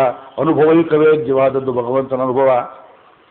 ಆದ್ದರಿಂದ ಅರ್ಜುನನ ಪ್ರಶ್ನೆ ಒಂದು ದೃಷ್ಟಿಯಲ್ಲಿ ಅಸಂಬದ್ಧ, ಇನ್ನೊಂದು ದೃಷ್ಟಿಯಲ್ಲಿ ಲೋಕದ ಮೂಢ ಜನತೆಗೆ ಇದರಲ್ಲಿ ಉತ್ತರವಿದೆ. ಏವಂ ಸತತಯುಕ್ತಾಯೇ ಭಕ್ತ ಸ್ವಾಂ ಪರ್ಯುಪಾಸತೆ. ಸತತಯುಕ್ತಾ ಭಕ್ತಿಯೋಗನಿಷ್ಠಾ ಭಕ್ತಾ ತ್ವಾಂ ಪರ್ಯುಪಾಸತೆ. ಕೃಷ್ಣ, 7ನೇ ಅಧ್ಯಾಯದಿಂದ ಅದೇ 11ನೇ ಅಧ್ಯಾಯದವರೆಗೆ ಭಕ್ತಿಯೋಗ ಅಂತ ವರ್ಣನೆ ಮಾಡಿದೆಯೋ, ನಿನ್ನನ್ನು ಕಾಣುವುದನ್ನು ಏನು ಹೇಳಿದೆಯೋ, ಏನು ತೋರಿಸಿದೆಯೋ, ಹೀಗೆ ನಿನ್ನನ್ನು ಯಾರು ಉಪಾಸನೆ ಮಾಡ್ತಾರೆಯೋ ಅವರೊಂದು ಕಡೆ. ಏಚಾಪಿ ಅಕ್ಷರಂ ಅವ್ಯಕ್ತಂ, ಕೆಲವರು ಅವ್ಯಕ್ತನು ಅಕ್ಷರನು. ಕ್ಷರ ಸ್ವಭಾವ ಅಂದರೆ ಪ್ರಕೃತಿ ನಾಶವಾಗುವುದು, ನಾಶವಾಗುವುದೆಲ್ಲಕ್ಕೆ ಮೇಲಿರ್ತಕ್ಕಂಥ ಅಕ್ಷರ ಸ್ವರೂಪನಿದ್ದಾನಲ್ಲ, ಕೂಟಸ್ಥಂ ಅಚಲಂ ಧ್ರುವಂ, ಆ ಅಕ್ಷರನನ್ನು ಉಪಾಸನೆ ಮಾಡ್ತಾರಲ್ಲ ಇವರಿಬ್ಬರಲ್ಲಿ. ತೇಷಾಂ ಕೆ ಯೋಗವಿತ್ತಮ, ಇವರಿಬ್ಬರಲ್ಲಿ ಯೋಗವನ್ನು ಚೆನ್ನಾಗಿ ತಿಳಿದವರು ಯಾರು? ಇದು ಪ್ರಶ್ನೆ. ಅದಕ್ಕೆ ಭಗವಂತ ಹೇಳ್ದ, ಇದರಲ್ಲಿ ಕೇಳೋದಕ್ಕೂ ನಾ ಹೇಳೋದಕ್ಕೂ ಏನೂ ಇಲ್ಲ, ಇದು ಕಲಿಯುಗ ಬೇರೆ ಕೂತಿದೆ. ಮಯ್ಯಾವೇಶ್ಯ ಮನೋಯೇ ಮಾಂ ನಿತ್ಯಯುಕ್ತ ಉಪಾಸತೆ ಶ್ರದ್ಧೆಯ ಪರಯೋಪೇತ ತೇಮೇ ಯುಕ್ತತಮಾಮತಾ. ಸಿಡಿಲಿನಂಥ ವಾಣಿ, ನನ್ನಲ್ಲಿ ಮನಸ್ಸನ್ನಿಟ್ಟು ನಿತ್ಯಯುಕ್ತರಾಗಿ ಭಕ್ತಿಯೋಗದಲ್ಲಿ ನಿಂತುಕೊಂಡು ಯಾರು ಅನವರತವೂ ಶ್ರದ್ಧೆಯಿಂದ ನನ್ನನ್ನು, ಅದು ಶ್ರದ್ಧೆಯ ಪರಯ, ಇದಕ್ಕೆ ಮೇಲ್ಪಟ್ಟು ಇನ್ನೊಂದು ಶ್ರದ್ಧೆ ಇಲ್ಲ ಅನ್ನೋ ಅವಸ್ಥೆಯಲ್ಲಿ ನೀನು ಕಾಣದೇ ಇದ್ರೆ ನಾವು ಸಾವೇ ಗಟ್ಟಿ ನಮಗೆ ಅಂತ ಹೇಳ್ತಕ್ಕಂಥ ಅವಸ್ಥೆಯಲ್ಲಿ, ಹೇಗೆ ಗೋಪಿಕಾಶ್ರಯರು ಕೃಷ್ಣನನ್ನು ಕಾಣದೇ ಇದ್ರೆ ಸಾಯುವುದಕ್ಕೆ ಸಿದ್ಧರಾಗಿದ್ದರಲ್ಲ. ನ ದೇಹಂ ನ ಪ್ರಾಣಾನ್ ನ ಚ ಸುಖಮಶೇಷಾಭಿಲಷಿತಂ ನ ಚ ಆತ್ಮಾನಂ. ಆಳ್ವಂದಾರ್ ಯಾಮನಾಚಾರ್ಯರು ಸ್ತೋತ್ರದಲ್ಲಿ ಈ 2-3 ಶ್ಲೋಕದಲ್ಲಿ ಹೇಳ್ತಾರೆ, ನೀನು ಕಾಣದೇ ಇದ್ರೆ ನಾನು ಬದುಕೋದಕ್ಕಾಗೋದಿಲ್ಲ. ತ್ರುಟಿಯುಗಾಯತೆ ತ್ವಾಮಪಶ್ಯತ, ನೀನು ನೋಡದೇ ಇದ್ರೆ ಒಂದು ತ್ರುಟಿ, ಕಾಲದಲ್ಲಿ ಅತ್ಯಂತ ಸಣ್ಣ ಭಾಗ, ಯುಗದಂತೆ ಕಾಣುತ್ತೆಯೋ ಕೃಷ್ಣ ಅಂದರು ಆ ಗೋಪಿಕಾಶ್ರಯರು. ಕಾಣದೇ ಇದ್ರೆ ಸಾವು. ವಿಪದ್ವಿಸ್ಮರಣಂ ವಿಷ್ಣೋ ಸಂಪನ್ನಾರಾಯಣ ಸ್ಮೃತಿ, ಆ ಅವಸ್ಥೆಗೆ ನೀವು ಮುಟ್ಟಬೇಕು. ನೀನು ನೋಡದೆ ಅಂದ್ರೆ ನಾ ಬದುಕೋದಿಲ್ಲ ಅನ್ನೋ ಅವಸ್ಥೆಗೆ ಬರಬೇಕು, ಅದು ಯೋಗ. ಹೀಗೆ ಯಾರು ಶ್ರದ್ಧೆಯ ಪರಯೋಪೇತಾ ತೇಮೇ ಯುಕ್ತತಮಾಮತಾ. ಇದು ಯಾಕೆ ಅತ್ಯಂತ ಸುಲಭ ರೂಪದ ಉಪಾಸನೆ. ಇದರಲ್ಲಿ ಒಂದು ಹೊಸ ಹೆಚ್ಚಿನ ಅಂಶ ಅಂದರೆ ಅಹಂಕಾರ ರಾಹಿತ್ಯ, ಅಹಂಕಾರ ಲೇಷವೂ ಇಲ್ಲ. ನಿರ್ಗುಣೋಪಾಸನೆ ಮಾಡುವವರಿಗೆ ತಾವೇ ಶ್ರಮಪಟ್ಟು ತಮ್ಮ ಶರೀರದ ದ್ವಾರಗಳನ್ನು ಬಂದು ಮಾಡಿಕೊಂಡು ಸ್ವಪ್ರಯತ್ನದಿಂದ ಮೇಲಕ್ಕೆ ಹೋಗಬೇಕಾದ್ರಿಂದ ನಾನೇ ಭಗವಂತನನ್ನು ಕಾಣ್ತೇನೆ, ನಾನೇ ಪ್ರಯತ್ನ ಮಾಡ್ತೇನೆ ಎನ್ನುವ ಅವಸರದಲ್ಲಿ ಕಿಂಚಿತ್ ಅಹಂಕಾರ ಸಂಭವ. ಅಹಂಕಾರೋಪಾಸನೆ ಇದಂ ಯದಿದಮುಪಾಸತೆ. ಏನೋ ಪೃಷ್ಠದಲ್ಲಿ ಅಹಂಕಾರ ಇದ್ದಲ್ಲಿ ಭಗವಂತ ಕಾಣಿಸೋದಿಲ್ಲ. ಅದು ಅಪಾಯಯುಕ್ತ ಉಪಾಯ, ಇದು ನಿರಪಾಯ ಉಪಾಯ. ಭಕ್ತಿಗೆ ಮತ್ತು ಬೇರೆ ದಾರಿಗೆ ಅದು ಅಪಾಯ ಮಿಶ್ರಿತ ಉಪಾಯ, ಇದು ನಿರಪಾಯ ಉಪಾಯ ಅಂತ ಹೇಳ್ತಾರೆ. ಹಾಗಿದ್ರೆ ನಿರ್ಗುಣೋಪಾಸನೆ ಅವ್ಯಕ್ತೋಪಾಸನೆ ಮಾಡುವುದು ಇದೇ ಫಲವನ್ನು ಕೊಡುವುದಿಲ್ಲವೇ? ಕೊಡುತ್ತದೆ, ಅದರ ಕಷ್ಟ ಅಂದ ಕೃಷ್ಣ. ಏತು ಅಕ್ಷರಂ ಅನಿರ್ದೇಶ್ಯಂ ಅವ್ಯಕ್ತಂ ಪರ್ಯುಪಾಸತೆ ಸರ್ವತ್ರಗಂ ಅಚಿಂತ್ಯಂಚ ಕೂಟಸ್ಥಂ ಅಚಲಂ ಧ್ರುವಂ ಸನ್ನಿಯಮ್ಯ ಇಂದ್ರಿಯಗ್ರಾಮಂ. ಸ್ವಪ್ರಯತ್ನ, ನಿಮ್ಮ ಇಂದ್ರಿಯಗಳನ್ನು ನೀವೇ ಬಂದು ಮಾಡಿಕೊಂಡು ಸರ್ವತ್ರ ಸಮಬುದ್ಧಯ ತೇ ಪ್ರಾಪ್ನುವಂತಿ ಮಾಮೇವ. ಅವರು ನನ್ನಲ್ಲಿಯೇ ಬರ್ತಾರೆ, ಬೆಟ್ಟ ಹತ್ತಿ ಬರ್ತಾರೆ, ನೀವು ಹೆಲಿಕಾಪ್ಟರಲ್ಲಿ ಹೋಗ್ತೀರಿ, ಇಷ್ಟೇ ವ್ಯತ್ಯಾಸ. ಆದರೆ ಒಂದು ನಿರ್ಗುಣೋಪಾಸನೆ ಮಾಡುವವರಿಗೂ ಸಗುಣೋಪಾಸನೆ ಮಾಡುವವರಿಗೂ ಒಂದು ಸಾಮಾನ್ಯ ಅಂಶವೇನು ಅಂತ ಕೇಳಿದರೆ, ಲೋಕದ ದೃಷ್ಟಿಯಿಂದ ಸರ್ವತ್ರ ಸರ್ವಭೂತ ಹಿತೇ ರತಃ. ಇದೇ ಮುಖ್ಯವಾದದ್ದು. 2ನೇ ಪ್ರಮೇಯಕ್ಕೆ ಹೋಗ್ತಾ ಇದ್ದೇವೆ. ಒಬ್ಬ ತಾನು ಹೇಳ್ತಾನೆ, ನಾನು ಭಕ್ತಿಯೋಗಿಯಾಗಿದ್ದೇನೆ ಅಥವಾ ನಾನು ನಿರ್ಗುಣೋಪಾಸಕನಾಗಿದ್ದೇನೆ, ಜ್ಞಾನಯೋಗದಲ್ಲಿ ಹೋಗ್ತೇನೆ, ಯಾವುದೇ ಯೋಗದಲ್ಲಿ ಹೋಗ್ತಾನೆ. ಅವನು ನಿಜವಾಗಿ ಯೋಗದಲ್ಲಿ ಹೋಗ್ತಾ ಇದ್ದಾನೆಯೋ ಇಲ್ವೋ ನಮಗೆ ಹೇಗೆ ಗೊತ್ತಾಗುತ್ತೆ ಅಂದರೆ, ಅದು ಲೋಕದೃಷ್ಟಿಯಿಂದಲೂ ಕೆಲವು ಲಕ್ಷಣಗಳು ಅವನಿಗೆ ಪ್ರಾಪ್ತವಾಗುತ್ತೆ. ನಿಜವಾದ ಯೋಗಿಗೆ ಕೆಲವು ಲಕ್ಷಣಗಳು ಅನಿವಾರ್ಯವಾಗಿ ಪ್ರಾಪ್ತವಾಗ್ತವೆ. ಅದು ಅಷ್ಟಸಿದ್ಧಿಗಳಂತೆ ಅಲ್ಲ, ಆಪ್ಷನಲ್ ಅಲ್ಲ. ಅದನ್ನು ಭಕ್ತಲಕ್ಷಣ ಅಂತ ಮುಂದೆ ಹೇಳ್ತಾರೆ. ಇಲ್ಲಿ ಕೃಷ್ಣ ಹೇಳಿದ, ನಿರ್ಗುಣೋಪಾಸನೆ ಮಾಡ್ತಾರಲ್ಲ ಅದು ಕ್ಲೇಶ ಅಧಿಕತರಸ್ತೇಷಾಂ ಅವ್ಯಕ್ತಾಸಕ್ತಚೇತಸಾಂ. ಧ್ಯಾನಕ್ಕೆ ಒಂದು ಸ್ಪಷ್ಟವಾಗಿ ಕಾಣುವ ಬಿಂದು ಇಲ್ಲದೆ ಧ್ಯಾನ ಮಾಡು, ಸುಮ್ಮನೆ ಧ್ಯಾನ ಮಾಡು. ಅದು ತುಂಬ ಕಷ್ಟ, ಮನಸ್ಸಾಗಿ ನಿಲ್ಲೋದಿಲ್ಲ. ಅವ್ಯಕ್ತ ಹಿ ಗತಿ ದುಃಖಂ ದೇಹವದ್ಭಿರವ ಹಪ್ಯತೆ 5ನೇ ಶ್ಲೋಕ. ಏತು ಆದರೆ ಭಕ್ತಿಯೋಗ್ಯಗಳು ಸರ್ವಾಣಿ ಕರ್ಮಾಣಿ ಇಂದ್ರಿಯ ನಿಗ್ರಹ ನೀನು ಮಾಡಿಕೊಳ್ಳೋದ್ರು ಸ್ವಲ್ಪ ಹೆಚ್ಚು ಕಮ್ಮಿ ಇದ್ದರೂ ನೀ ಮಾಡುವುದೆಲ್ಲವನ್ನು ನನಗೆ ಅಂತೇನು ಅರ್ಪಿಸ್ತೀಯೋ, ನಿನ್ನ ಇಂದ್ರಿಯಗಳನ್ನು ನಾನು ಬಂದು ಮಾಡ್ತೇನೆ ಎಂದ ಕೃಷ್ಣ. ಆವಾಗ ಏತು ಸರ್ವಾಣಿ ಕರ್ಮಾಣಿ ಮಹಿ ಸನ್ಯಸ್ಯ ಮತ್ಪರಾಹ. ಇದು ಸನ್ಯಾಸ. ಸನ್ಯಾಸ ಶಬ್ದಕ್ಕೆ ಎಷ್ಟು ಕಡೆ ಬೇರೆ ಬೇರೆ ಅರ್ಥ ಕೊಡ್ತಾನೆ ಭಗವಂತ ನೋಡಿ. ನಿಜವಾದ ಸನ್ಯಾಸ ಅಂದರೆ ಮನಸ್ಸಿಗೆ ಲೋಕದ ಜೊತೆಯಲ್ಲಿರುವ ಅಂಟನ್ನು ಬಿಟ್ಟು ಬಿಡಿಸಬೇಕು, ಭಗವಂತನಲ್ಲಿ ಇದನ್ನು ಒಪ್ಪಿಸಬೇಕು. Detachment from the world, attachment to God. ಇದು ಒಂದೇ ಸನ್ಯಾಸ ಯೋಗದ 2 ಮುಖಗಳಿದ್ದ ಹಾಗೆ. ಕಾಷಾಯ ಹಾಕಿಕೊಳ್ಳುವ ಸನ್ಯಾಸ ಹೇಳ್ತಾರೆ, ಅದು ಸ್ಮೃತಿಗಳಲ್ಲಿ ಹೇಳಿದ್ದಾರೆ. ಆಶ್ರಮ ಧರ್ಮದಲ್ಲಿ ಅದು ಯೋಗ್ಯವಾದದ್ದೇ, ಆದರೆ ಕೇವಲ ಕಾಷಾಯ ದಂಡಧಾರಣ ಮಾತ್ರದಿಂದ ಸನ್ಯಾಸ ಪ್ರಾಪ್ತಿ ಇಲ್ಲ. ಒಂದು ಕಡೆಯೂ ಆಶ್ರಮ ಧರ್ಮವನ್ನು ಕೃಷ್ಣ ಹೇಳಿಲ್ಲ. ಕಾಮ್ಯಾನಾಂ ಕರ್ಮಣಾಂ ನ್ಯಾಸಂ ಸನ್ಯಾಸಂ ಕವಯೋ ವಿದು 18ನೇ ಅಧ್ಯಾಯದಲ್ಲಿ ಕಾಮ್ಯವನ್ನು ಬಿಟ್ಟುಬಿಡು, ನನಗೇನೋದನ್ನು ಬಿಟ್ಟುಬಿಡು, ಮಾಡುವುದನ್ನು ಮಾಡ್ತಾ ಇರು, ಕರ್ಮದ ಮೊಳಕೆಯನ್ನು ನೀನು ನನಗೇನು ತರ್ಪಿಸಿಬಿಡು. ಏತು ಸರ್ವಾಣಿ ಕರ್ಮಾಣಿ ಮಯಿ ಸನ್ಯಸ್ಯ ಮತ್ಪರಾಹ ಅನನ್ಯೇನೈವ ಯೋಗೇನ. ಇದು ಭಕ್ತಿಯೋಗಕ್ಕಿರುವ ಒಂದು ಕಟ್ಟುಪಾಡು. ಇನ್ನೊಂದು ಕಡೆ ಹೋಗಬಾರದು. ದೇವತಾಂತರ, ಉಪಾಯಾಂತರ, ಫಲಾಂತರ, ಲೋಕಾಂತರಗಳ ಅಪೇಕ್ಷೆ ಇಲ್ಲದೆ ತ್ವಮೇವ ಮಾತಾ ಚ ಪಿತಾ ತ್ವಮೇವ ತ್ವಮೇವ ಬಂಧುಶ್ಚ ಗುರುಸ್ತ್ವಮೇವ ತ್ವಮೇವ ವಿದ್ಯಾ ದ್ರವಿಣಂ ತ್ವಮೇವ ತ್ವಮೇವ ಸರ್ವಂ ಮಮ ದೇವ ದೇವ ಪಿತಾ ಚ ಲೋಕಸ್ಯ ಚರಾಚರಸ್ಯ ತ್ವಮಸ್ಯ ಪೂಜ್ಯಶ್ಚ ಗುರುರ್ಗರೀಯಾನ್ ನ ತ್ವತ್ಸಮೋಸ್ಯ ಭ್ಯಜಗ ಕುತೋನ್ಯಃ ಲೋಕತ್ರಯೇಪಿ ಅಪ್ರತಿಮ ಪ್ರಭಾವ ತಸ್ಮಾತ್ ಪ್ರಣಮ್ಯ ಪ್ರಣಿಧಾಯ ಕಾಯಂ. ನೆನ್ನೆಲ್ಲ ಹೇಳಿದ್ದೆ ನೋಡ್ಕೊಳ್ಳಿ. ಇದು ಅನನ್ಯ, ನಿನ್ನ ಬಿಟ್ಟರೆ ದಾರಿ ಇಲ್ಲ. ಅಲ್ಲಿ ಹೋಗು ಇಲ್ಲಿ ಹೋಗು ನೆರಿಹಾಡ್ತೀನಿ ಕೂದಿಯೋ ಆಳ್ವಾರ್ ಹೇಳಿದರು. ನೀನಿರೋ ಜಾಗಕ್ಕೆ ನಾ ಬರಬೇಕು, ನೀ ದಾರಿ ಇಲ್ಲಿ ತೋರಿಸೋದ್ರೆ ಅಲ್ಲಿ ಹೋಗು ಇಲ್ಲಿ ಹೋಗು ಇಲ್ಲಿ ಹೋಗು 28 ದಾರಿ ತೋರಿಸ್ಬೇಡ ನನಗೆ. ಹಾಗೆಲ್ಲ ಒದ್ದಾಡೋಕ್ಕಾಗೋದಿಲ್ಲ, ನನಗೆ ನೇರ ನಿನ್ನ ಪಾದಕ್ಕೆ ಕರ್ಕೊಂಡು ಹೋಗು. ಆದ್ದರಿಂದ ಅನನ್ಯೈವ ಯೋಗೇನ ಮಾಂ ಧ್ಯಾಯಂತ ಉಪಾಸತೆ. ಅವ್ರಿಗೆ ನಾನೇನು ಮಾಡ್ತೀನಿ, ನಿರ್ಗುಣೋಪಾಸಕರಿಗೆ ಸಾಧ್ಯವಲ್ಲದ ಒಂದು ವಿಶೇಷ ಸೌಲಭ್ಯವನ್ನು ನಾನು ಕೊಡ್ತೇನೆ. ತೇಷಾಮಹಂ ಸಮುದ್ಧರ್ಥ, ನಾನೇ ಮೇಲಕ್ಕೆ ಎತ್ತೇನೆ ಅವರನ್ನು. ನಿರ್ಗುಣೋಪಾಸಕ ತಾನೇ ಶ್ರಮಪಟ್ಟು ಮನಸ್ಸಿನಿಂದ ಮೇಲಕ್ಕೆ ಅವನು ಏರಬೇಕು. ಇದನ್ನು 1ರಿಂದ 6ನೇ ಅಧ್ಯಾಯದವರೆಗೆ ನಾನು ಹೇಳಿದೆ, ನೀವು ಕೇಳಿದ್ರಿ. ನಾನು ಏರಲಿಲ್ಲ, ನೀವು ಏರಲಿಲ್ಲ, ಬರೀ ಇಳಿದು ಅಲ್ಲಿ ಇದೆ ಅಂತ ಹೇಳಿದ್ವು. ಅದು 6 ಅಧ್ಯಾಯ ಬಿಟ್ಟು ಹೇಳಕ್ಕೆ ಬರೋ ಹಾಗಿಲ್ಲ ಅಂತ ಹಲ್ಲು ಕಚ್ಕೊಂಡು ಕಷ್ಟಪಟ್ಟುಕೊಂಡು ಹೇಳಿದ್ನೇ ಹೊರತು ನಿಜವಾದ ಗೀತೆ ಶುರುವಾಗೋದು 7ನೇ ಅಧ್ಯಾಯದಿಂದ. ಭಗವಂತ ಒಲಿದು ಬರ್ತಾನೆ. ಮಗು ಒಂದು ಮೆಟ್ಟು ಹತ್ತೋಕೆ ಹೋಯಿತು, ದಬಕ್ಕಂತ ಬಿತ್ತು ಕೆಳಗಡೆ. ತಾಯಿ ಒಳಗಡೆ ಎಲ್ಲೋ ಇದ್ದಾಳೆ ಅಡುಗೆ ಮನೆಯಲ್ಲಿ, ತಂದೆ ಇನ್ನೂ ಸ್ನಾನದ ಮನೆಯಲ್ಲಿದ್ದಾನೆ. ದೇವರ ಪಾತ್ರೆ ಪೂಜೆ ಗೀಜೆ ಎಲ್ಲ ಸಿದ್ಧ ಮಾಡಿದ್ದಾಳೆ ದೇವರ ಮನೆಗೆ ತಾಯಿ. ಗಂಟೆ ಇದೆ, ಧೂಪ ದೀಪ ಎಲ್ಲ ಸಿದ್ಧ ಮಾಡಿದ್ದಾರೆ, ದೀಪ ಉರಿತಾ ಇದೆ. ಒಂದು ಸಣ್ಣ ಮಗು, 1 ವರ್ಷದ ಮಗು ಪುಟ್ಟ ಕಾಲ ಮೇಲೆ ನಿಂತ್ಕೊಂಡಿದೆ. ಅಪ್ಪ ನಿತ್ಯ ಪೂಜೆ ಮಾಡ್ತಾನೋ, ಇವತ್ತು ಯಾರೂ ಇಲ್ಲ, ನಾನೇ ಹೋಗಬೇಕು ಅಂತ ಬಂತು. ಹೊಸ್ತರ ಹತ್ರ ಬಂತು, 2 ಸಲ ಕುಕ್ಕರಿಸ್ತು, ಮೇಲೆ ಕೆತ್ತು ನೋಡ್ತು. ಕೈ ಸಾಲಿಗ್ರಾಮ ದೇವರನ್ನು ಬಾ ಬಾ ಅಂತ ಅಲ್ಲೇ ಕರೀತಾ ಇದೆ. ದೇವರೇನು ಮಾಡ್ತಾನೆ, ನಾನೇ ಬರ್ತೀನಿ ಕಾಣೋ ಅಂತ ಬಂದು ಮಗುವನ್ನು ಎತ್ತಿ ತೊಡೆ ಮೇಲೆ ಕೂರಿಸ್ಕೊಂಡು ಮಾಡು ಪೂಜೆನ. ಅಷ್ಟು ಸುಲಭ. ಪತ್ತುಡೈ ಅಡಿಯವರ್ ಕೆಳಿಯವನ್ ಪಿರರ್ಹಳೆ ಕರಿಯವಿತ್ತಹನ್ ಎಲ್ಲ ಹೇಳಿದ್ದಾರೆ ಅಳವಾರರು. ಅಲ್ಲಿ ನಂಬಿಳ್ಳೈ ಸ್ವಾಮಿಗಳು 736 ವ್ಯಾಖ್ಯಾನದಲ್ಲಿ ಹೇಳ್ತಾರೆ. ಪತ್ತುಡೈ ಅಡಿಯವರ್ ಎಳಿಯವನ್. ಪತ್ತು ಅಂದರೆ ಭಕ್ತಿ. ಭಕ್ತಿ ಇರುವವರಿಗೆ ಎಳಿಯವನ್ ತುಂಬ ಸುಲಭ ಭಗವಂತ. ಹಾಗೆ 2 ಕಾಲಿಲ್ಲದ ಒಬ್ಬ ಕುಂಟ, ಅವರು ಮುಡವನ್ ಕೂತಿದ್ದಾನೆ. ಮಹಾರಾಜರ ಆನೆ ಮೈಸೂರಿನಲ್ಲಿದು. ಅದಕ್ಕೆ ಕೈಕಾಲು ಸ್ವಲ್ಪ ಆಗಲಿ ಅಂತ ಊರೆಲ್ಲ ತಿರುಗಿಸ್ತಿದ್ರು ಒಂದು ಕಾಲದಲ್ಲಿ. ನಾವೆಲ್ಲ ಚಿಕ್ಕವರಾಗಿದ್ದಾಗ ನೋಡಿದ್ದು ಆನೆ ಕರೋಟಿ ಆನೆಗಳನ್ನು. ಒಂದು ಆನೆಗೆ ಏನು ಅಲಂಕಾರ ಮಾಡಿದ್ದಾರೆ, ಈ ಕಡೆ ಆ ಕಡೆ ಗಂಟೆ ಹಾಕಿದ್ದಾರೆ.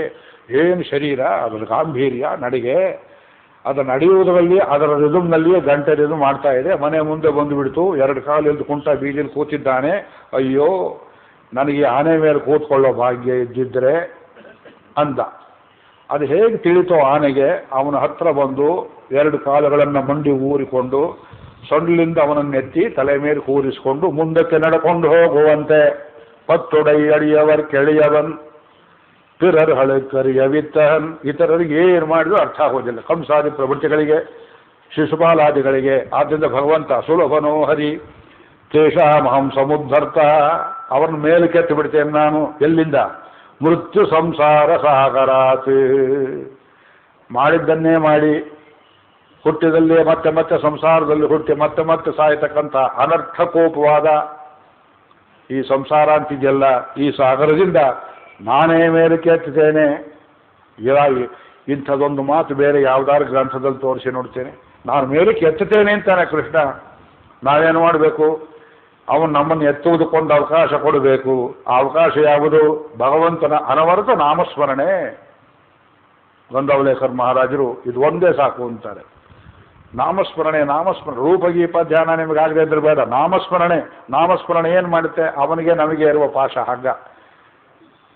ನಮ್ಮನ್ನ ಅವನ ಕೈಲಿ ಕೊಟ್ಟ ಹಗ್ಗ ಅಲ್ಲ ನಾಮ ಅನ್ನುವುದು, ಅವನನ್ನು ನಮ್ಮ ಕೈಲಿ ಕೊಟ್ಟ ಹಗ್ಗ.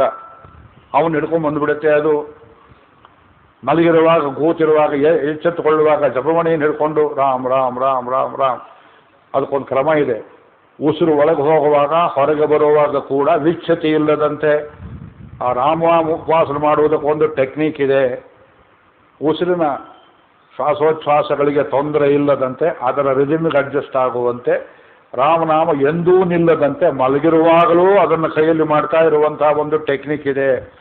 ಅದನ್ನು ಗೊಂದವಲೇಕರ್ ಮಹಾರಾಜರ ಸಂಪ್ರದಾಯದಲ್ಲಿ ಅನೇಕರು ತಿರುಗಿಸಿಕೊಡ್ತಾರೆ ನಮಗೆ. ಬನ್ನಿ ಬನ್ನಿ ನಾರಾಯಣ ಹಿರಿಯರು. ನನಗೆ ಹೇಳೋದು ಕಷ್ಟ, ಇಲ್ಲೇ ನಮಸ್ಕಾರ ಮಾಡ್ತೇನೆ ಅವರಿಗೆ.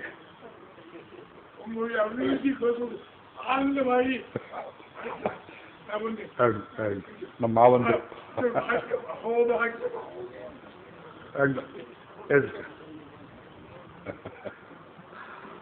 ಎಂಥ ಭಾಗ್ಯ ಇವತ್ತು.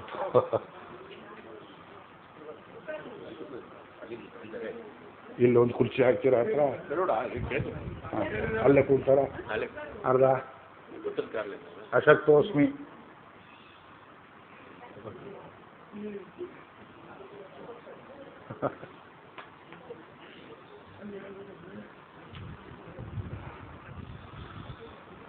பன்னெண்டாவது அத்தியாயம் கீதை. 12வது அத்தியாயம் நடக்கிறது. 12வது அத்தியாயம்.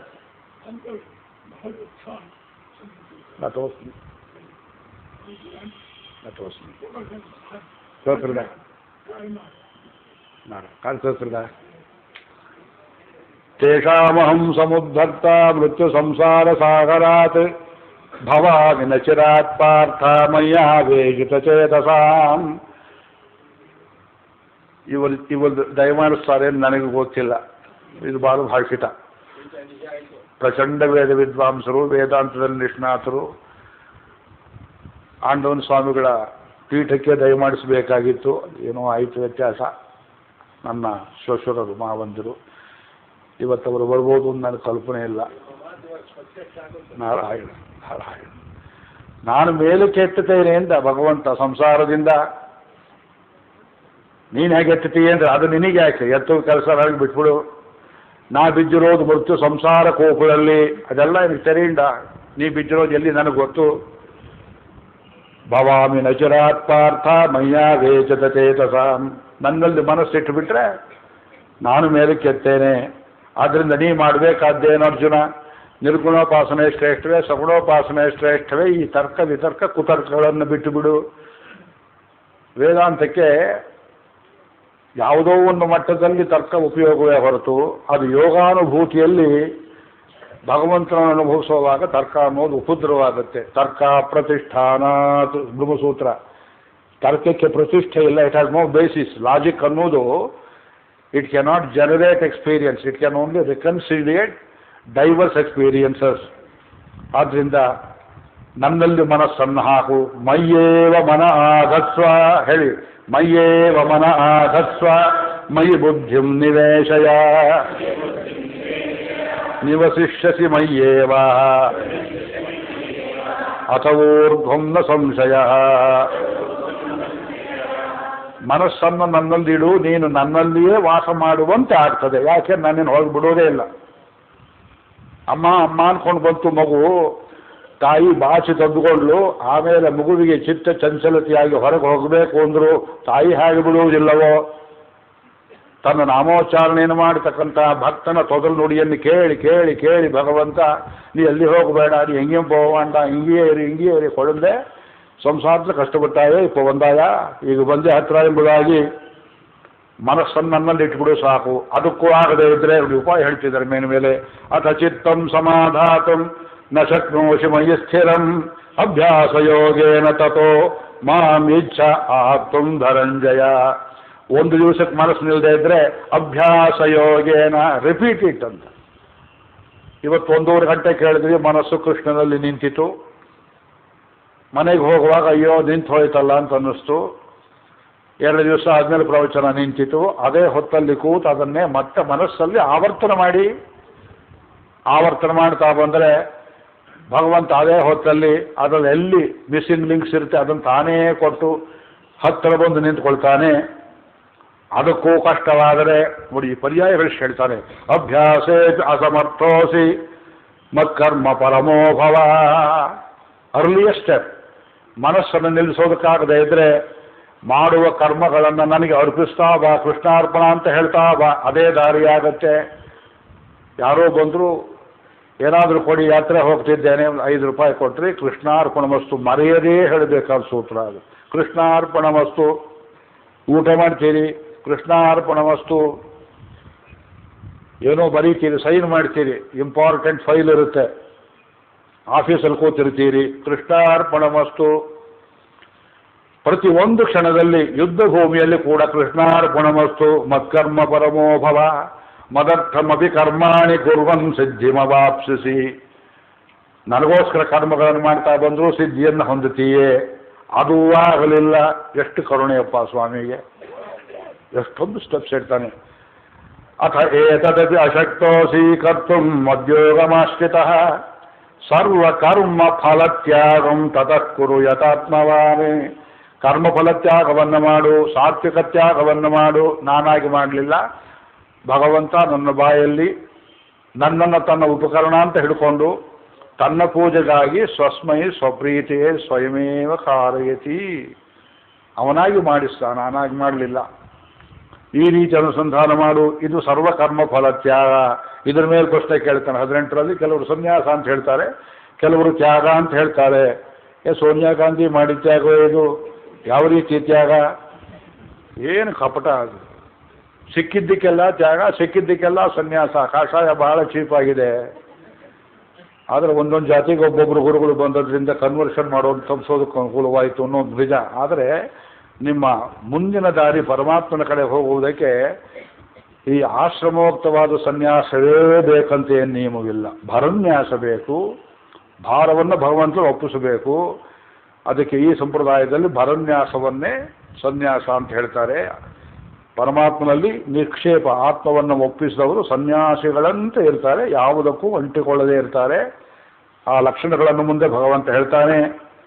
ಶ್ರೇಯೋ ಹಿ ಜ್ಞಾನಮಭ್ಯಾಸಾತ್ ಜ್ಞಾನಾತ್ ಧ್ಯಾನಂ ವಿಶಿಷ್ಯತೆ ಧ್ಯಾನಾತ್ ಕರ್ಮಫಲತ್ಯಾಗ ತ್ಯಾಗಾತ್ ಶಾಂತಿ ಅನಂತರಂ. ಆದ್ದರಿಂದ ನನ್ನ ನೀನು ಖಂಡಿತ ಹೊಂದಿ ಭಗವಂತನನ್ನು ಹೊಂದಿದ್ದೀ ಎನ್ನುವುದಕ್ಕೆ ಲಕ್ಷಣ ಎನ್ನುವುದು ಶಾಂತಿಯನ್ನು ಪಡೆಯುತ್ತೀ.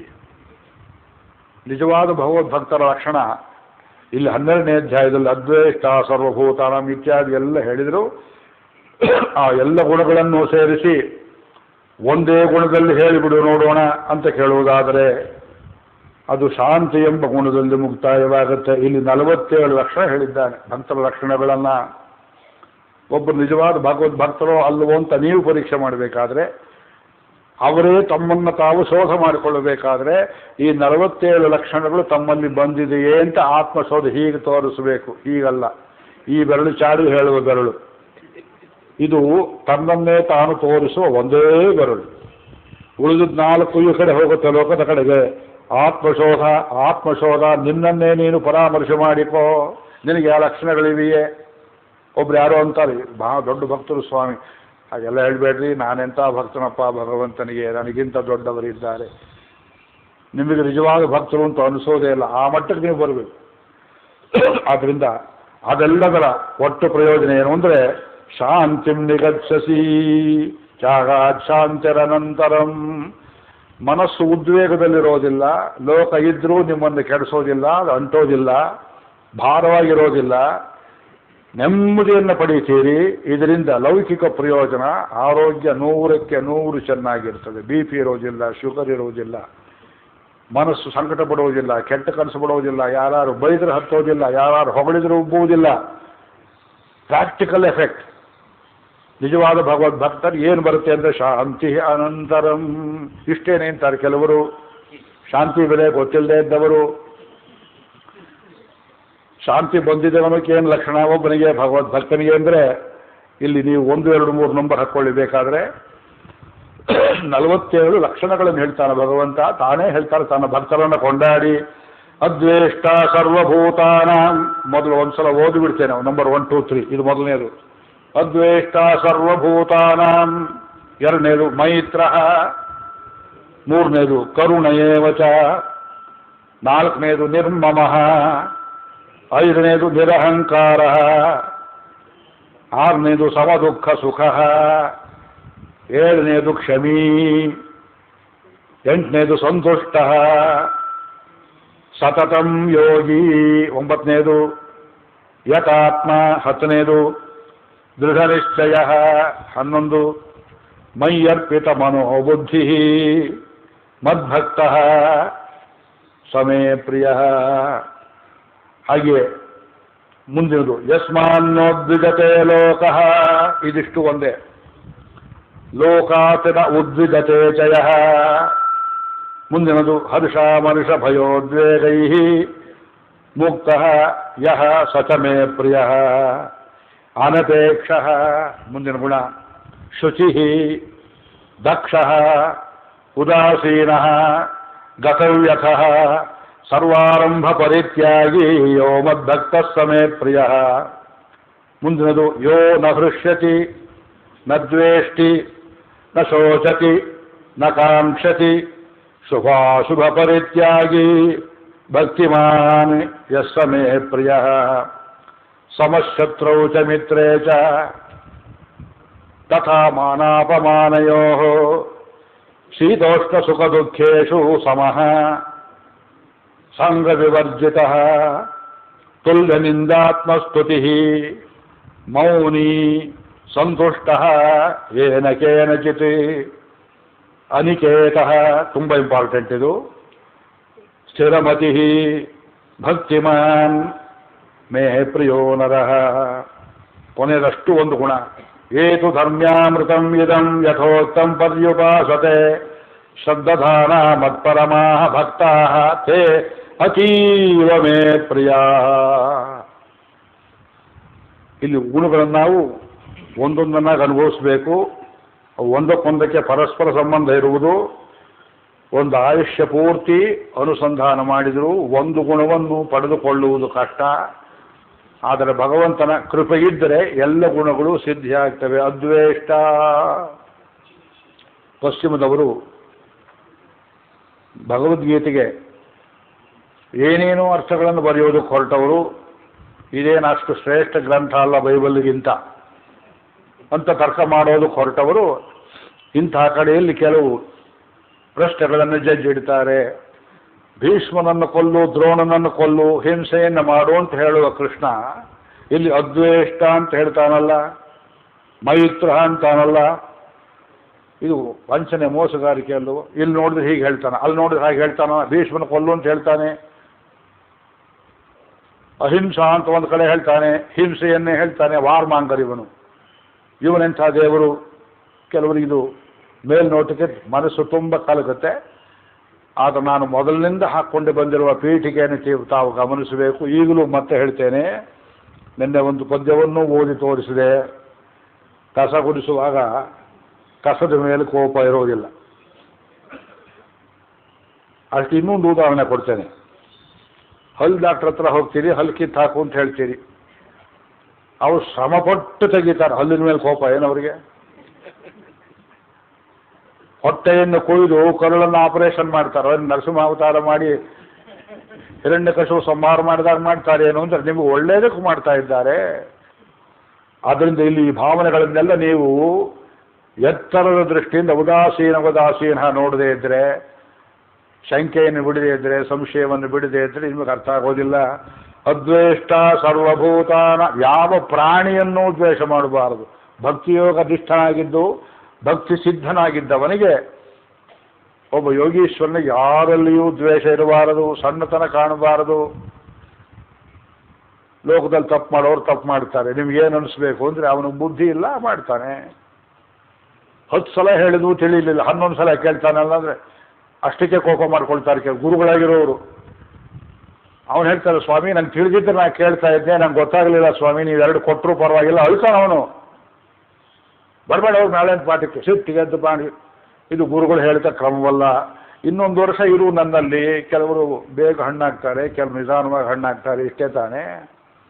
ಇದು A grade B grade rank ಗಿಂಕು ಕೊಟ್ಟು ಹೊಟ್ಟೆ ಉರಿಸುವ ಪರೀಕ್ಷಾ ಪದ್ಧತಿ ಪಶ್ಚಿಮದವರಿಂದ ಬಂದ ತಬ್ಬಲಿ ಪದ್ಧತಿ. ಗುರುಕುಲದಲ್ಲಿ ಹೇಗಿತ್ತು? ಗುರುಗಳು ಹೇಳೋರು, ಅವನು ಯೋಗ್ಯನಾಗಿದ್ದಾನೆ, ಸ್ವತಂತ್ರವಾಗಿ ಜೀವನದಲ್ಲಿ ಹೋಗಿ ನೆಮ್ಮದಿಯಿಂದ ಸಂಸಾರ ಮಾಡಬಲ್ಲ ಅಥವಾ ಇನ್ನೊಂದು ಗುರುಕುಲ ನಡೆಸಬಲ್ಲ ಅಂದರೆ ಇವತ್ತು ನೀವು ಹೋಗ್ಬೋದು ಅಂತ ಅಪ್ಪಣೆ ಕೊಡೋರು. ಅವರಾಗಿ ಹೇಳೋ ತನಕ ಹೋಗಬಾರ್ದು, ಪಾಠ ಹೇಳ್ಕೊಳ್ಬಾರ್ದು. ಅಧ್ಯಯನ ಮಾಡುವ ನಮ್ಮ ಪದ್ಧತಿ ಧಾರವಾಡದಲ್ಲಿ. ನೀವು ಹೋಗ್ಬೋದು, ಮಳೆ ಬರುತ್ತೆ ಅಂತ ಅವರಾಗಿ ಹೇಳೋ ತನಕ ಹೇಳ್ತಾ ಇರಲಿಲ್ಲ, ಅವರೇ ಹೇಳಬೇಕು. ನಮ್ಮ ಅಪ್ಪಣೆಯಿಂದ ಯಾಕೆ ಶುರು ಮಾಡಿದೆ, ಇನ್ನೊಬ್ಬರು ಯಾಕೆ ಹೇಳ್ಕೊಟ್ರೆ ನಾಳೆ ಅವರ ಆಕ್ಷೇಪ ಮಾಡಬಾರದು. ಗುರುವಿಗೆ ಪರಿಪೂರ್ಣ ಅಧೀನನಾಗಿರಬೇಕು. ಅವ್ರು ನೋಡ್ತಾರೆ ಇನ್ನೂ ಬುದ್ಧಿ ಬಲ್ತಿಲ್ಲ, ಇನ್ನೊಂದು 4 ವರ್ಷ ಇರಲಿ ಆಶ್ರಮದಲ್ಲಿ. ಊಟ ಹಾಕ್ತೇವೆ ಹೇಗಿದ್ರು. Some people take more time, some people take very short time. ಅದು ಜೀವನದಲ್ಲಿ ವೈವಿಧ್ಯ ಇರುವುದೇ. ಆದ್ದರಿಂದ ಅವನು ಫೇಲು ಇವನು ಪಾಸು ಅಂತ ಮಾಡಿದ್ರೆ ಅವರವ್ರು ಮಾರಾಮಾರಿ ಆಗುತ್ತೆ, ವೈಷಮ್ಯ ಬರುತ್ತೆ, ಲೋಕದಲ್ಲಿ ಹೊಟ್ಟೆ ಬರಿ ಮಾಡಿ ಲೋಕವನ್ನು ಹಾಳು ಮಾಡಿದ ಪಾಪ ನಿಮಗೆ ಬರುತ್ತೆ. ಇದು ದಿಸ್ ಹೋಲ್ ಸಿಸ್ಟಮ್ ಈಸ್ ಕಂಡೆಮ್ನಬಲ್. ಇದು ನಮ್ದಲ್ಲ. ಇದು ಅದ್ವೇಷ್ಟ ಸರ್ವಭೂತಾನ. ಒಂದು ಕಥೆ ಹೇಳಿ ಅಂತ ಕೇಳ್ತಿದ್ದಾರೆ ಅವತ್ತಿಂದ ಅವರು, ರಾಮಾನುಜಾಚಾರ್ಯರ ಚರಿತ್ರೆ. ಅದು ಪ್ರಸಂಗ ಬಂದಾಗ ಹೇಳ್ತೇನೆ, ಎಲ್ಲಿ ಕೇಳಿದ್ರು ನಮ್ಗೆ ನೆನಪಿಲ್ಲ ಅದು. ಆಚಾರ್ಯರಿಗೆ ಶ್ರೀರಂಗದಲ್ಲಿ ವಿಷಪ್ರಾಶನ ಮಾಡಿಸಿದರು. Great reformer. ದೇವಸ್ಥಾನದ ಕಸ ಗುಡಿಸೋನು, ಮಾಲೆ ತಂದು ರಂಗನಾಥನ ಕೊಡೋನು, ಮಡಿವಾಳ ಬಟ್ಟೆ ಒಗೆದು ಕೊಡೋನು, ಅರ್ಚಕರು ಎಲ್ಲರಿಗೂ ಒಂದೇ ವಿರಾಸ್, ಒಂದೇ ರೀತಿಯ ದೇವಸ್ಥಾನದ ಪದಾರ್ಥಗಳನ್ನು ಹಂಚಬೇಕು ಅಂತ ಆಚಾರ್ಯ ರಿಫಾರ್ಮೇಷನ್ ಮಾಡಿದರು. ಅದರಿಂದ ಕೆಲವರಿಗೆ ಅಸೂಯೆ ಉಂಟಾಯಿತು. ಇವನು ಸಂಹಾರ ಮಾಡಬೇಕು ಅಂತ ತೀರ್ಥದಲ್ಲಿ ವಿಷವನ್ನು ಬೆರೆಸಿಕೊಡು ಅಂತ ಹೇಳಿದರು. ಅರ್ಚಕ ವಿಷ ತಂದ ಬಟ್ಲಲ್ಲಿ ಹಾಕಿ ಕೈ ನಡುಗ್ತಾ ಇದೆ ತೀರ್ಥ ಕೊಡುವಾಗ. ಇವರು ಕೈ ನೀಡಿದರು ಎಂದಿನಂತೆ. ತೀರ್ಥ ಕೊಡುವಾಗ, ಯಾಕೆ ನಡುಗ್ತಿದೆಯಲ್ಲ ಭಟ್ರೆ ಕೈ ಇವತ್ತು ನಿಮಗೆ? ಅವರು ಗಡಿಬಿಡಿಯಲ್ಲಿ ಇದರಲ್ಲಿ ವಿಷಯ ಇದೆ ಅಂದ್ಬಿಟ್ರು. ಯಾರು ಹಾಕು ಹೇಳಿದ್ರು ಸಿಟ್ಟಿಗೆ ಹೇಳಿಲ್ಲ ಇವರು. ಅವರಿಷ್ಟೇ ಕೇಳಿದ್ರು, ಈಗ ಇದನ್ನು ನೀವು ನನಗೆ ತೀರ್ಥ ಅಂತ ಕೊಡ್ತಿದ್ದೀರಾ, ವಿಷ ಅಂತ ಕೊಡ್ತಿದ್ದೀರಾ? ತೀರ್ಥ ಅಂತ ಕೊಡಿ ಅಂತ ತಗೊಂಡ್ರು. ಸ್ವೀಕಾರ ಮಾಡಿದ್ರು, ಜೀರ್ಣಿಸ್ಕೊಂಡ್ರು, ಏನೂ ಆಗಲಿಲ್ಲ, ಆಯಿತು. ಇದು ಒಂದು ಕಥೆ. ಅವರ ಆಶ್ರಮದಲ್ಲಿ ನಾನಾ ವರ್ಣದ ವ್ಯಕ್ತಿಗಳು ಇದ್ದರು ಅನ್ನೋದು ಒಂದು ಕಥೆ. ನಾವಿದನ್ನು ಮರೆತು ಬಿಟ್ಟಿದ್ದೇವೆ. ಸಂಪ್ರದಾಯದಲ್ಲಿ ಎಷ್ಟು ದೂರ ಈಚೆಗೆ ಬಂದುಬಿಟ್ಟಿದ್ದೇವೆ. ಭಕ್ತಿಯೋಗ ಅಂದರೆ ಇವತ್ತು ನಾವು ಬರೀ ಶುಷ್ಕವಾದ ವಿಧಿ ಆಚರಣೆ, ಮಿಯರ್ ರಿಚುವಲ್ಸ್ ಅಂತ ಅಲ್ಲಿಗೆ ಇಳಿಸಿ ಕೂರಿಸಿದ್ದೇವೆ. ಭಕ್ತಿ ಎಂಬುದನ್ನು ಭಕ್ತನ ಗುಣ ಸಂಪಾದನೆಯವರೆಗೆ ಆಚರಣೆ ಮಾಡಬೇಕು ಅನ್ನೋದನ್ನು ಮರೆತು ಬಿಟ್ಟಿದ್ದೇವೆ. ಬಿಲ್ಲರು ಅಂತ ಹೇಳ್ತಾರೆ, ಬಿಲ್ಲರು ಜಾತಿಯವ್ರನ್ನ ಕೇಳಿದ್ದೀರಾ? ಸೌತ್ ಕೆನರಾ ಕಡೆ ಇದ್ದಾರೆ ಇವತ್ತು, ಬಹಳ ಶ್ರೀರಂಗದಲ್ಲಿದ್ದರು. ಬಿಲ್ಲರ ಜಾತಿಯಲ್ಲಿ ಪಿಳ್ಳೈ ಉರಂಗಾವಿಲ್ಲಿ ದಾಸರ್, ತಮಿಳಲ್ಲಿ ಹೆಸರು ಧನುರ್ದಾಸ ಅಂತ ಹೆಸರು. ಉರಂಗಾವಿಲ್ಲಿ ವಿದ್ಯೆ ಮಾಡ್ತಾ ಇದ್ದ ಬಿಲ್ಲು, ಉರಂಗಾವಿಲ್ಲಿ ದಾಸರ್. ಅವರು ಬಿಲ್ಲರ ಜಾತಿಯವರು. ಅವರಿಗೆ ಚಿಕ್ಕ ವಯಸ್ಸು, ಯೌವನ ಇತ್ತು, ಮದುವೆ ಆಗಿತ್ತು. ಆಚಾರ್ಯರು ನದಿಗೆ ಹೋಗುವಾಗ, ಸ್ನಾನಕ್ಕೆ ಹೋಗುವಾಗ ಬ್ರಾಹ್ಮಣ ಶಿಷ್ಯರ ಹೆಗಲ ಮೇಲೆ ಕೈ ಹಾಕ್ಕೊಂಡು ಹೋಗ್ತಿದ್ರಂತೆ. ಬರುವಾಗ ಸ್ನಾನ ಮಾಡಿ ಜಪ ಗಿಪ ಮಾಡಿ ಈ ಧನುರ್ದಾಸನ ಹೆಗಲಿನ ಮೇಲೆ ಕೈ ಹಾಕ್ಕೊಂಡು ಬರ್ತಿದ್ರು ಅಂತ ಕಥೆ. ಇದು ಅದ್ರ ಪೂರ್ವಾದ ಕಥೆ ಹೇಳಿದ್ರೆ ತುಂಬ ಹೊತ್ತಾಗತ್ತೆ ಇವತ್ತು. ಅವನನ್ನು ಹಾಗೆ ವಶ ಮಾಡಿಕೊಂಡ್ರು ಅನ್ನೋದಕ್ಕೆ ಒಂದು ಕಥೆ ಹೇಳಿಬಿಡ್ತೇನೆ, ಬಾಯಿ ಎತ್ತಿರೋದ್ರಿಂದ ಏನು ಮಾಡಲಿಕ್ಕೆ ಹೇಳಿ. ಆಚಾರ್ಯ ಸ್ನಾನ ಮಾಡುವ ಘಟ್ಟಕ್ಕೆ ಪಕ್ಕದಲ್ಲಿ ಅಷ್ಟು ದೂರದಲ್ಲಿ ಬಂದು ಧನುರ್ದಾಸನು ನಿಂತಿರ್ತಿದ್ದ. ಅವನ ಹೆಂಡತಿ ಸ್ನಾನ ಮಾಡ್ತಿದ್ಲು, ಪೊನ್ನಾಚಿ ತಂಗಮ್ಮ ಅಂತ ಅವಳ ಹೆಸರು. ಪೊನ್ನಾಚಿ. ಶ್ರೀ ವೈಷ್ಣವರು ತಂಗಮ್ಮ ಅನ್ನೋದು ತುಂಬ ಪ್ರಸಿದ್ಧವಾದ ಹೆಸರು. ಪೊನ್ನಮ್ಮ, ತಂಗಮ್ಮ ಇವೆಲ್ಲ ಹೆಸರುಗಳು. ಪೊನ್ನಾಚಿ ಅವಳು ಚಿಕ್ಕ ಹುಡುಗಿ. ಅವಳು ಸ್ನಾನ ಮಾಡಿ ಮುಗಿಸಿ ಹೊರಗೆ ಬರೋ ತನಕ ಒಂದು ಉತ್ತರಿಯ ತಗೊಂಡು ಅವಳ ತಲೆ ಮೇಲಿಂದ ಬಿಸಿಲು ಬರದೇ ಇರೋ ಹಾಗೆ ಹಿಡಿತಿದ್ದ ಇವನು. ಇವರು ಅಷ್ಟು ದೂರದಲ್ಲಿ ಸ್ನಾನ ಮಾಡೋರು ಒಬ್ಬರನ್ನು ಕರೆದು ಆ ಹುಡುಗ ಯಾತಕ್ಕಾಗಿ ತಿಕ್ಕಲಾಗಾಡ್ತಾನೆ ಏನಿದೆ ಸಮಾಚಾರ ಕೇಳ್ಕೊಂಬನ್ನಿ ಎಂದು ಕುತೂಹಲಕ್ಕೆ ಅವ್ರು ಬಂದು ಕೇಳಿದರು, ಯಾಕೆ ಹೀಗೆ ಮಾಡ್ತಿದ್ದೀಯ ಅಂತ. ಏನು ಮಾಡಲಿ ಸ್ವಾಮಿ, ತುಂಬ ಸೌಂದರ್ಯವಂತೆ ಆಗಿದ್ದಾಳೆ ನನ್ನ ಹೆಂಡತಿ, ಈ ಬಿಸಿಲಿಗೆ ಶ್ರೀರಂಗದ ಬಿಸಿಲು ಕಣ್ಣೆಲ್ಲಿ ಬಾಡಿ ಹೋಗುತ್ತೆ ಅಂತ ಆ ಕಣ್ಣು ಸೊಬಗು ಬಾರದೆ ಇರಲಿ ಅಂತ ಚಪ್ಪಲ ಹಿಡಿದಿದ್ದೇನೆ ನಾನು ಅಂದ. ಆಚಾರ್ಯ ಕಣ್ಣಲ್ಲಿ ನೀರು ಬಂತು.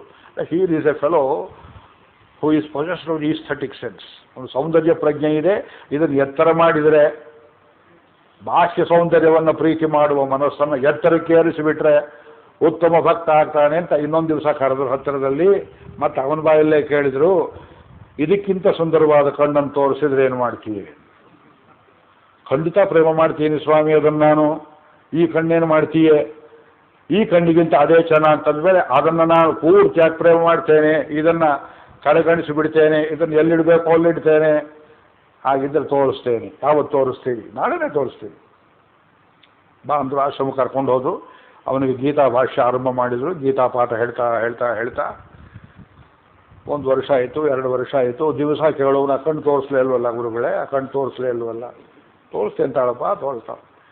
ಆಮೇಲೆ ಒಂದು ದಿವಸ ಅವನ ಹೃದಯ ಪೂರ್ತಿ ಪಕ್ವವಾಯಿತು ಅಂತ ಅಂದ ಮೇಲೆ ಅವನಿಗೆ ಶರಣಾಗತಿ ಉಪದೇಶವನ್ನು ಮಾಡಿ ಆಲಯದ ಹತ್ತಿರ ಕರ್ಕೊಂಡು ಹೋಗಿ ಸ್ವಾಮಿಯ ಪಾದಗಳನ್ನು ತೋರಿಸಿದ್ರು. ಆಪಾದಚೂಡಂ ಅನುಭೂಯ ಹರಿಂ ಶಯಾನಂ ಮಧ್ಯೆ ಕವೇರದುಹಿತು ಮುದಿತಾಂತರಾತ್ಮ. ಆಳ್ವಾರಿಗೆ ತಿರುಪಾಣಾಳ್ವಾರಗಾದಂತೆ ಆ ರಂಗನಾಥನ ಕಣ್ಣುಗಳನ್ನು ತೋರಿಸಿದರು. ನೋಡು, ಆ ನೇತ್ರಗಳನ್ನು ನೋಡು, ನೀಂದವ ಪೆರಿಯ ವಾಯು ಕಣ್ಗಳೆನ್ನೈ ಪೇದಮೈ ಶೈದನವೇ. ದೂರದತ್ತಾಹಿ ಮುಖ್ಯಂ ಕಾಂತಂ ವಕ್ತ್ರಂ ಕನಕತಿಲಕಾಲಂಕೃತಂ ರಂಗಭರ್ತು. 7 ಪ್ರಾಕಾರದ ಒಳಗಡೆ ಮಲಗಿದ್ದಾನೆ, ಹೊರಗಡೆ ಪ್ರಾಕಾರದಲ್ಲಿ ನಿಂತು ಒಬ್ಬರು ಅನೇಕ ಜನ್ಮದ ಪಾಪ ಮಾಡಿಬಿಟ್ಟಿದ್ದೇನೆ, ಒಳಗೆ ಹೋಗೋದಕ್ಕೆ ತನಗೆ ಅಧಿಕಾರ ಇದೆಯೋ ಇಲ್ಲವೋ ಎಂಬುದಾಗಿ ಸಂಶಯ ಪಡ್ತಾ ಇದ್ದರೆ ಆ ಕಣ್ಣಿಂದ ನೋಡಿ ಸ್ವಾಗತೋದಾರ ನೇತ್ರಂ, ನೀನು ಬರ್ಬೋದು ವಾ ಅಂತ ಕರೆಯುವಂತೆ ಆ ಕಣ್ಣು ಸ್ವಾಗತ ಮಾಡುತ್ತಂತೆ. ಸ್ವಾಗತೋದಾರ ನೇತ್ರಂ ಲೋಚನಾಭ್ಯಾಂ ಪಿಬನ್ನಿವ. ರಾಮಾವತಾರದಲ್ಲಿ ಕಷ್ಟಪಟ್ಟು ಒದಿಸಿಕೊಂಡು ಅಣ್ಣನಿಂದ ಬಂದು ಅಪಮಾನಿತನಾದ ವಿಭೀಷಣನು ನೋಡಿ ಕಣ್ಣಿಂದ ಲೋಚನಾಭ್ಯಾಂ ಪಿಬನ್ನಿವ, ಕುಡಿದು ಬಿಡುವಂತೆ ಬಾಯಾರಿಕೆಯಾದ ಒಬ್ಬ ಬಾಯಾರಿದವನಂತೆ ಭಕ್ತನನ್ನು ನೋಡಿ ಅವನನ್ನು ಪಾನ ಮಾಡುವಂತೆ ನೋಡಿ ಮೈ ತಡವಿ, ತುಂಬ ಕಷ್ಟಪಟ್ಟಿದ್ದೀಯ ನನಗೋಸ್ಕರ, ಆ ಊರಲ್ಲಿ ಇದ್ದುಕೊಂಡು ಬಾ ಹತ್ರ ಅಂತ ಕೂರಿಸ್ಕೊಂಡು ಅವನು ಯೋಗಕ್ಷೇಮವನ್ನು ಕೇಳ್ತಾನೆ ಭಗವಂತ. ಅದು ಸ್ವಾಗತೋದಾರನೆ. ವೇದಾಂತೇಶ್ವರ ವಾಕ್ಯ ಇದು. ನೀಂಡವ ಪೆರಿಯ ವಾಯು ಕಣ್ಗಳು, ಕಣ್ಣಲ್ಲ ಅದು ಬಾಯಿದ್ದಾಗಿದೆ, ಅದು ವಾಯು ಕಣ್ಗಳೆನ್ನೈ ಪೇದಮೈ ಶೈದನವೇ. ಮುಗ್ಧ ಮಾಡಿಬಿಟ್ಟು ಆ ಕಣ್ಣು ತೋರಿಸ್ಬಿಟ್ರು. ಆ ಕಣ್ಣಿಗೆ ಶ್ರೀಪಾದರಾಜರು ಬೆರಗಾಗಿ ಕಂಗಳಿದ್ದಾತಕೋ ಕಾವೇರಿ ರಂಗನ ನೋಡದ. ಅಲ್ಲಿದ್ದರು ಆಚಾರ್ಯರು. ಶ್ರೀಪಾದರಾಯರು ಅನೇಕ ವರ್ಷ ಅಲ್ಲೇ ಇದ್ದರು. ಅವರಿಗೆ ಹರಿದಾಸ ಈ ಚಳುವಳಿಯ ಸ್ಫೂರ್ತಿ ಬಂದದ್ದು ಆಳ್ವಾರಗಳ ಸಾಹಿತ್ಯದಿಂದ. ಜನರಿಗೆ ಈ ಭಾಷೆಯಲ್ಲಿ ಕೊಡದೇ ಇದ್ದರು ಸಂಸ್ಕೃತದಲ್ಲಿ ಸ್ತೋತ್ರ ಇಂದು ಪ್ರಯೋಜನವೇನು ಅಂತ ಹೇಳಿ ಕಾವೇರಿ ರಂಗನ ನೋಡದ ಕಂಗಳಿದ್ಯಾತಕೋ ಹಾಡಿದರು ಅದನ್ನು ಅವರು. ಆ ಕಣ್ಣನ್ನು ನೋಡಿದವನೇ ಮುಗ್ಧನಾಗಿ ಆತ್ಮಾತ್ಮೀಯವನ್ನು ಸಮರ್ಪಣೆ ಮಾಡಿದ. ಪರಮ ವೈರಾಗ್ಯ ಉಂಟಾಯಿತು. ತುಂಬ ಐಶ್ವರ್ಯವಂತ. ತನ್ನಲ್ಲಿದ್ದದ್ದೆಲ್ಲವನ್ನು ಆಚಾರ್ಯರ ಪಾದದಲ್ಲಿ ಹಾಕಿದ. ನಿತ್ಯ ಆಚಾರ್ಯರ ಜೊತೆಯಲ್ಲಿ ಬರಬೇಕು, ರಂಗನಾಥನ ದರ್ಶನ ಮಾಡಬೇಕು, ತೀರ್ಥ ಸ್ವೀಕಾರ ಮಾಡಬೇಕು, ಅವರ ಅಮೃತವಾಣಿಯನ್ನು ಕೇಳಬೇಕು. ನಮಗೆಲ್ಲ ಭಾಗ್ಯ. ಹಗಲು ರಾತ್ರಿ ಕೇಳ್ತಾ ಇದ್ದ. ಆ ಹೊತ್ತಿಗೆ ಆಚಾರ್ಯರ ಶಿಷ್ಯರಲ್ಲಿ ಕೆಲವರಲ್ಲಿ ಪರಸ್ಪರ ಮಾತ್ಸರ್ಯವಿತ್ತು. ಎಂದಿನಂತೆ ಎಲ್ಲ ಮಠಗಳಲ್ಲಿರುವಂತೆ.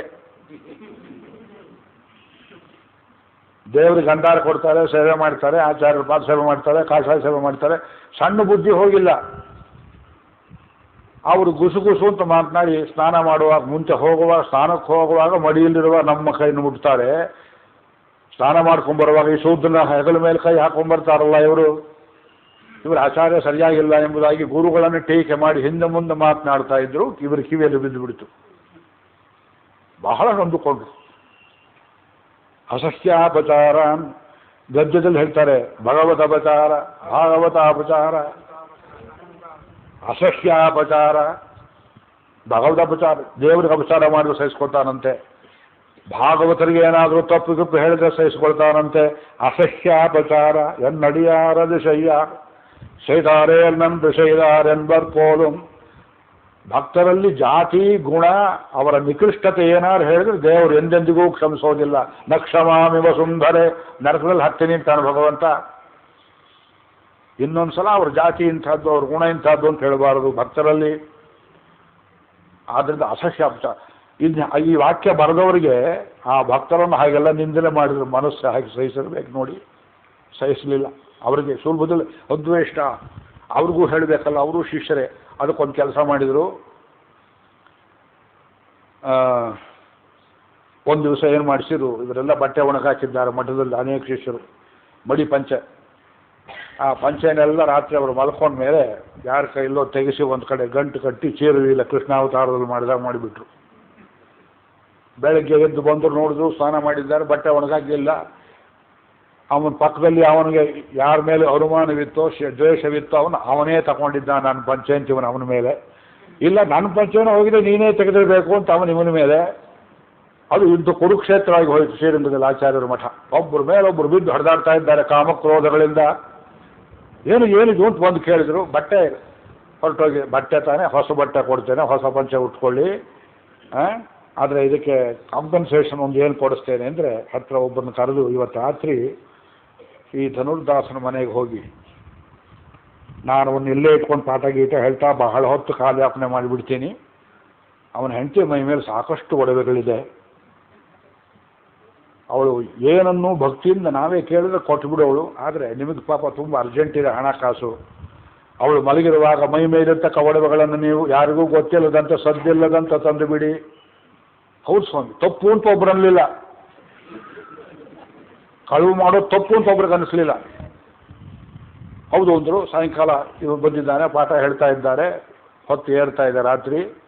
ಕಣ್ಣು ಸನ್ನೆ ಮಾಡಿದರು, ಹೋಗಿ ಬರಲೇ ಅಂತ ಅವರು. ಹೋಗಿ ಬನ್ನಿ ಅಂತ ಇವರು ಸನ್ನೆ ಕೊಟ್ಟರು. ಆ ಮನೆಗೆ ಹೋಗಿದ್ದಾರೆ. ಅವಳು ಪಲ್ಲಂಗದ ಮೇಲೆ ಮಲಗಿದ್ದಾಳೆ. ಯಜಮಾನ ಯಾಕೋ ಬರಲಿಲ್ವಲ್ಲ, ಆಚಾರ್ಯ ಕಾಲಕ್ಷೇಪ ಹೇಗಿರ್ಬೋದೋ ಏನೋ, ನನಗೆ ಆ ಭಾಗ್ಯ ಇಲ್ವಲ್ಲ. ಮುಂದೆ ಆಕೆ ಒಬ್ಬ ಮಗನನ್ನು ಹಡಿತಾಳೆ. ಎಂಥ ಅದೆಲ್ಲ ಕಥೆ ಬರೆದಿದ್ದಾರೆ ಅನೇಕರು. ಆ ಚರಿತ್ರೆ, ಆ ದಾಂಪತ್ಯ ಆಶ್ಚರ್ಯಕರವಾದ ದಾಂಪತ್ಯ. ಆಚಾರ್ಯರ ಕಟಾಕ್ಷ ಪ್ರಾಪ್ತಿ ಆದರೆ ಸಂಸಾರವೆಂಬುದು ವೈಕುಂಠವಾಗಿ ಹೋಗುತ್ತೆ ಎನ್ನುವಂತಹ ಪರಿಸ್ಥಿತಿ. ಇವ್ರು ಮಲಗಿದ್ದಾಳೆ. ದೀಪದ ಕತ್ತಲೆಯಲ್ಲಿ ಇಬ್ಬರು ಹೋಗಿದ್ರು, ಹೊಳೆ ನುಗ್ಗಿದ್ರು. ಹೀಗೆ ಒಂದು ಕಡೆ ತಲೆ ಕೆಳಗಿಟ್ಕೊಂಡು ಮಲಗಿದ್ದಾಳೆ. ಇವರು ಈ ಕಡೆಯಿಂದ ಮೆಲ್ಲಿಗೆ ಹೋದವರು ಒಂದು ಕಡೆ ಮೂಗು ಬಟ್ಟು. ತಮಿಳುನಾಡವ್ರು ಎರಡು ಕಡೆ ಹಾಕ್ಕೊಳ್ತಾರೆ, ನೋಡಿದ್ದೀರೋ ಇಲ್ವೋ? ಒಂದು ಕಿವಿ ಓಲೆ, ಒಂದು ಕೈಯಲ್ಲಿರೋ ಬಳೆ ಎಲ್ಲ ಕಳಿಸ್ಕೊಂಡ್ಲು. ಇವಳು ನೋಡಿದ್ಲು ಕತ್ಲೆಯಲ್ಲಿ ಅರ್ಧಂಬರ್ಧ ಜಂಪು. ಯಾರೋ ವೈಷ್ಣವರು ಬಂದಿದ್ದಾರೆ, ಮಠದ ಶಿಷ್ಯರು ಅಂತ ಕಾಣುತ್ತೆ.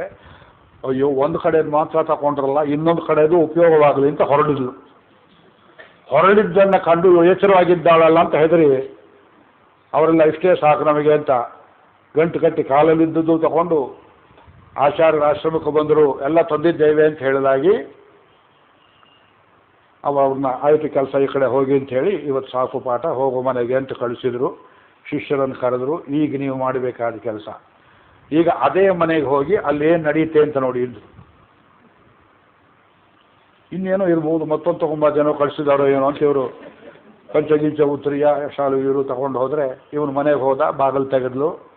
ಒಂದು ಕಡೆ ಮೂಗುಬಟ್ಟು, ಒಂದು ಬಳೆ, ಒಂದು ತೋಳಾಭರಣ, ಒಂದು ಕಾಲು ಬಳೆ, ಇದೆಲ್ಲ ಹೋಗಿ ಇನ್ನೊಂದು ಕಡೆ ಇದ್ದದ್ದನ್ನು ನೋಡಿ ಇನ್ನೇನು ನಿನ್ನ ವೇಷ ಅಂತ ಕೇಳಿದ.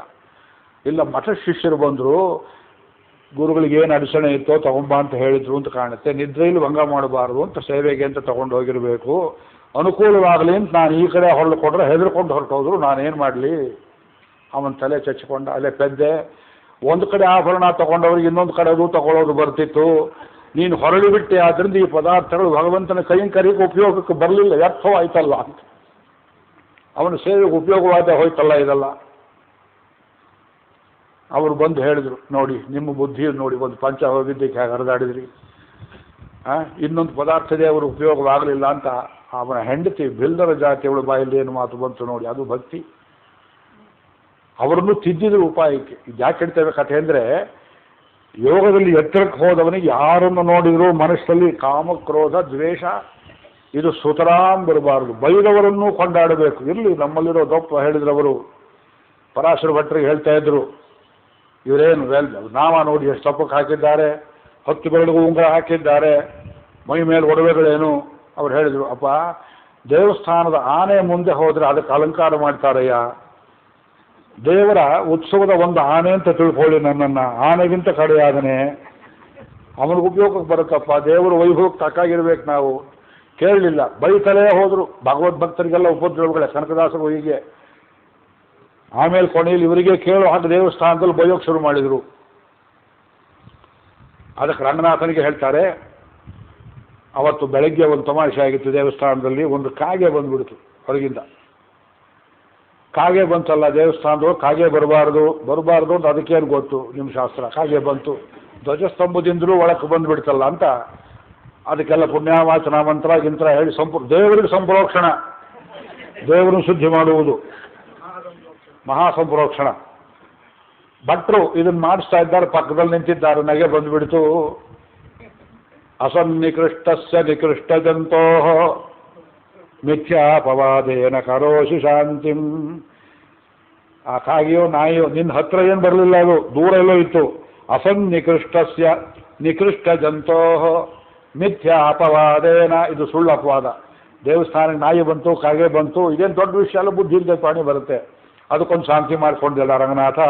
ತಥೋ ನಿಕೃಷ್ಟೇ ಮೈ ಸನ್ನಿಕೃಷ್ಟೇ, ಆ ಕಾಗೆಗಿಂತ ನಾಯಿಗಿಂತ ನಿಕೃಷ್ಟವಾದ ಜಂತು ನಾನು ಪಕ್ಕದಲ್ಲೇ ನಿಂತಿದ್ದೀನಲ್ಲ. ಕಾಮ್ ನಿಷ್ಕೃತಿಂ ರಂಗಪತೆ ಕರೋಷಿ, ಇನ್ನೆಂಥ ಶಾಂತಿ ಮಾಡ್ಕೋತೀಯ ಸ್ವಾಮಿ ಅಂತ ಕೇಳಿದರು. ನಾಟಿ ಕರ್ತೇವೆ ಅಂದರೆ ಇದು ಆಳ್ವಾರದ ಸಾಹಿತ್ಯ, ಭಕ್ತಿ ಪರವಾದ ಸಾಹಿತ್ಯವನ್ನು ಓದಿದರೆ ನಿಮ್ಮ ಹೃದಯ ಕರಗಬೇಕು.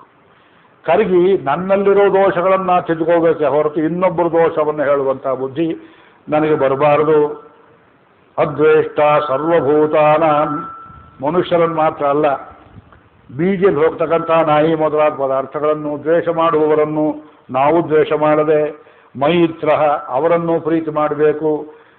ನಾವು ಹೇಳಿದ್ರು ತಿಳ್ಕೊಳ್ಳದೆ ಇದ್ರೆ ಕರುಣೆಯೇ ವಚ, ಅಟ್ಲೀಸ್ಟ್ ಪಿಟಿ ಇದೆ. ಹೇಳಿದ್ರೆ ಅರ್ಥ ಆಗ್ತಿಲ್ವಲ್ಲ, ಏನು ಮಾಡಲಿ.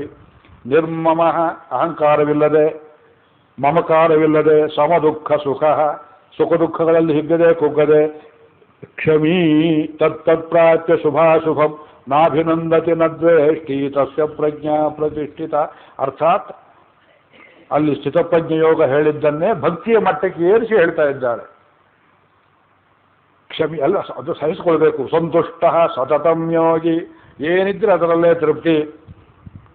ಸರ್ವದಾ ಪರಮಾತ್ಮ ಧ್ಯಾನ ಮಾಡ್ತಾ, ಯಥಾತ್ಮ ಇಂದ್ರಿಯ ನಿಗ್ರಹ ಮಾಡಿಕೊಂಡು, ದೃಢ ನಿಶ್ಚಯ ಸಂಶಯಕ್ಕೆ ಎಡೆಕೊಡದಂತೆ, ಮೈಯರ್ಪಿತ ಮನೋಬುದ್ಧಿ ಯೋ ಮದ್ಭಕ್ತ ಸಮೇ ಪ್ರಿಯ.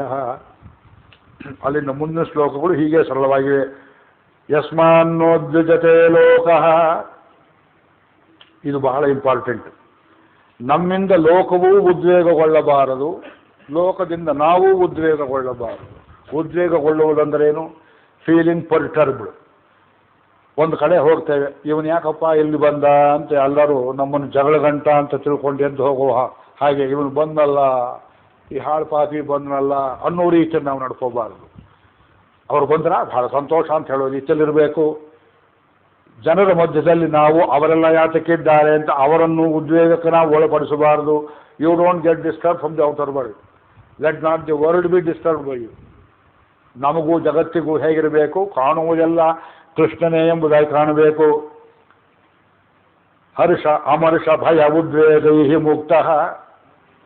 ಹರ್ಷ ಅಂದ್ರೆ ಸಂತೋಷ, ಅಮರ್ಷ ಅಂದರೆ ಒಂದು ಅಸೂಯಾತ್ಮಕವಾದ ಅಶಾಂತಿ, ಉದ್ವೇಗಗಳಿಂದ ಅವನು ಬಿಡಲ್ಪಟ್ಟಿದ್ದಾನೆಯೋ.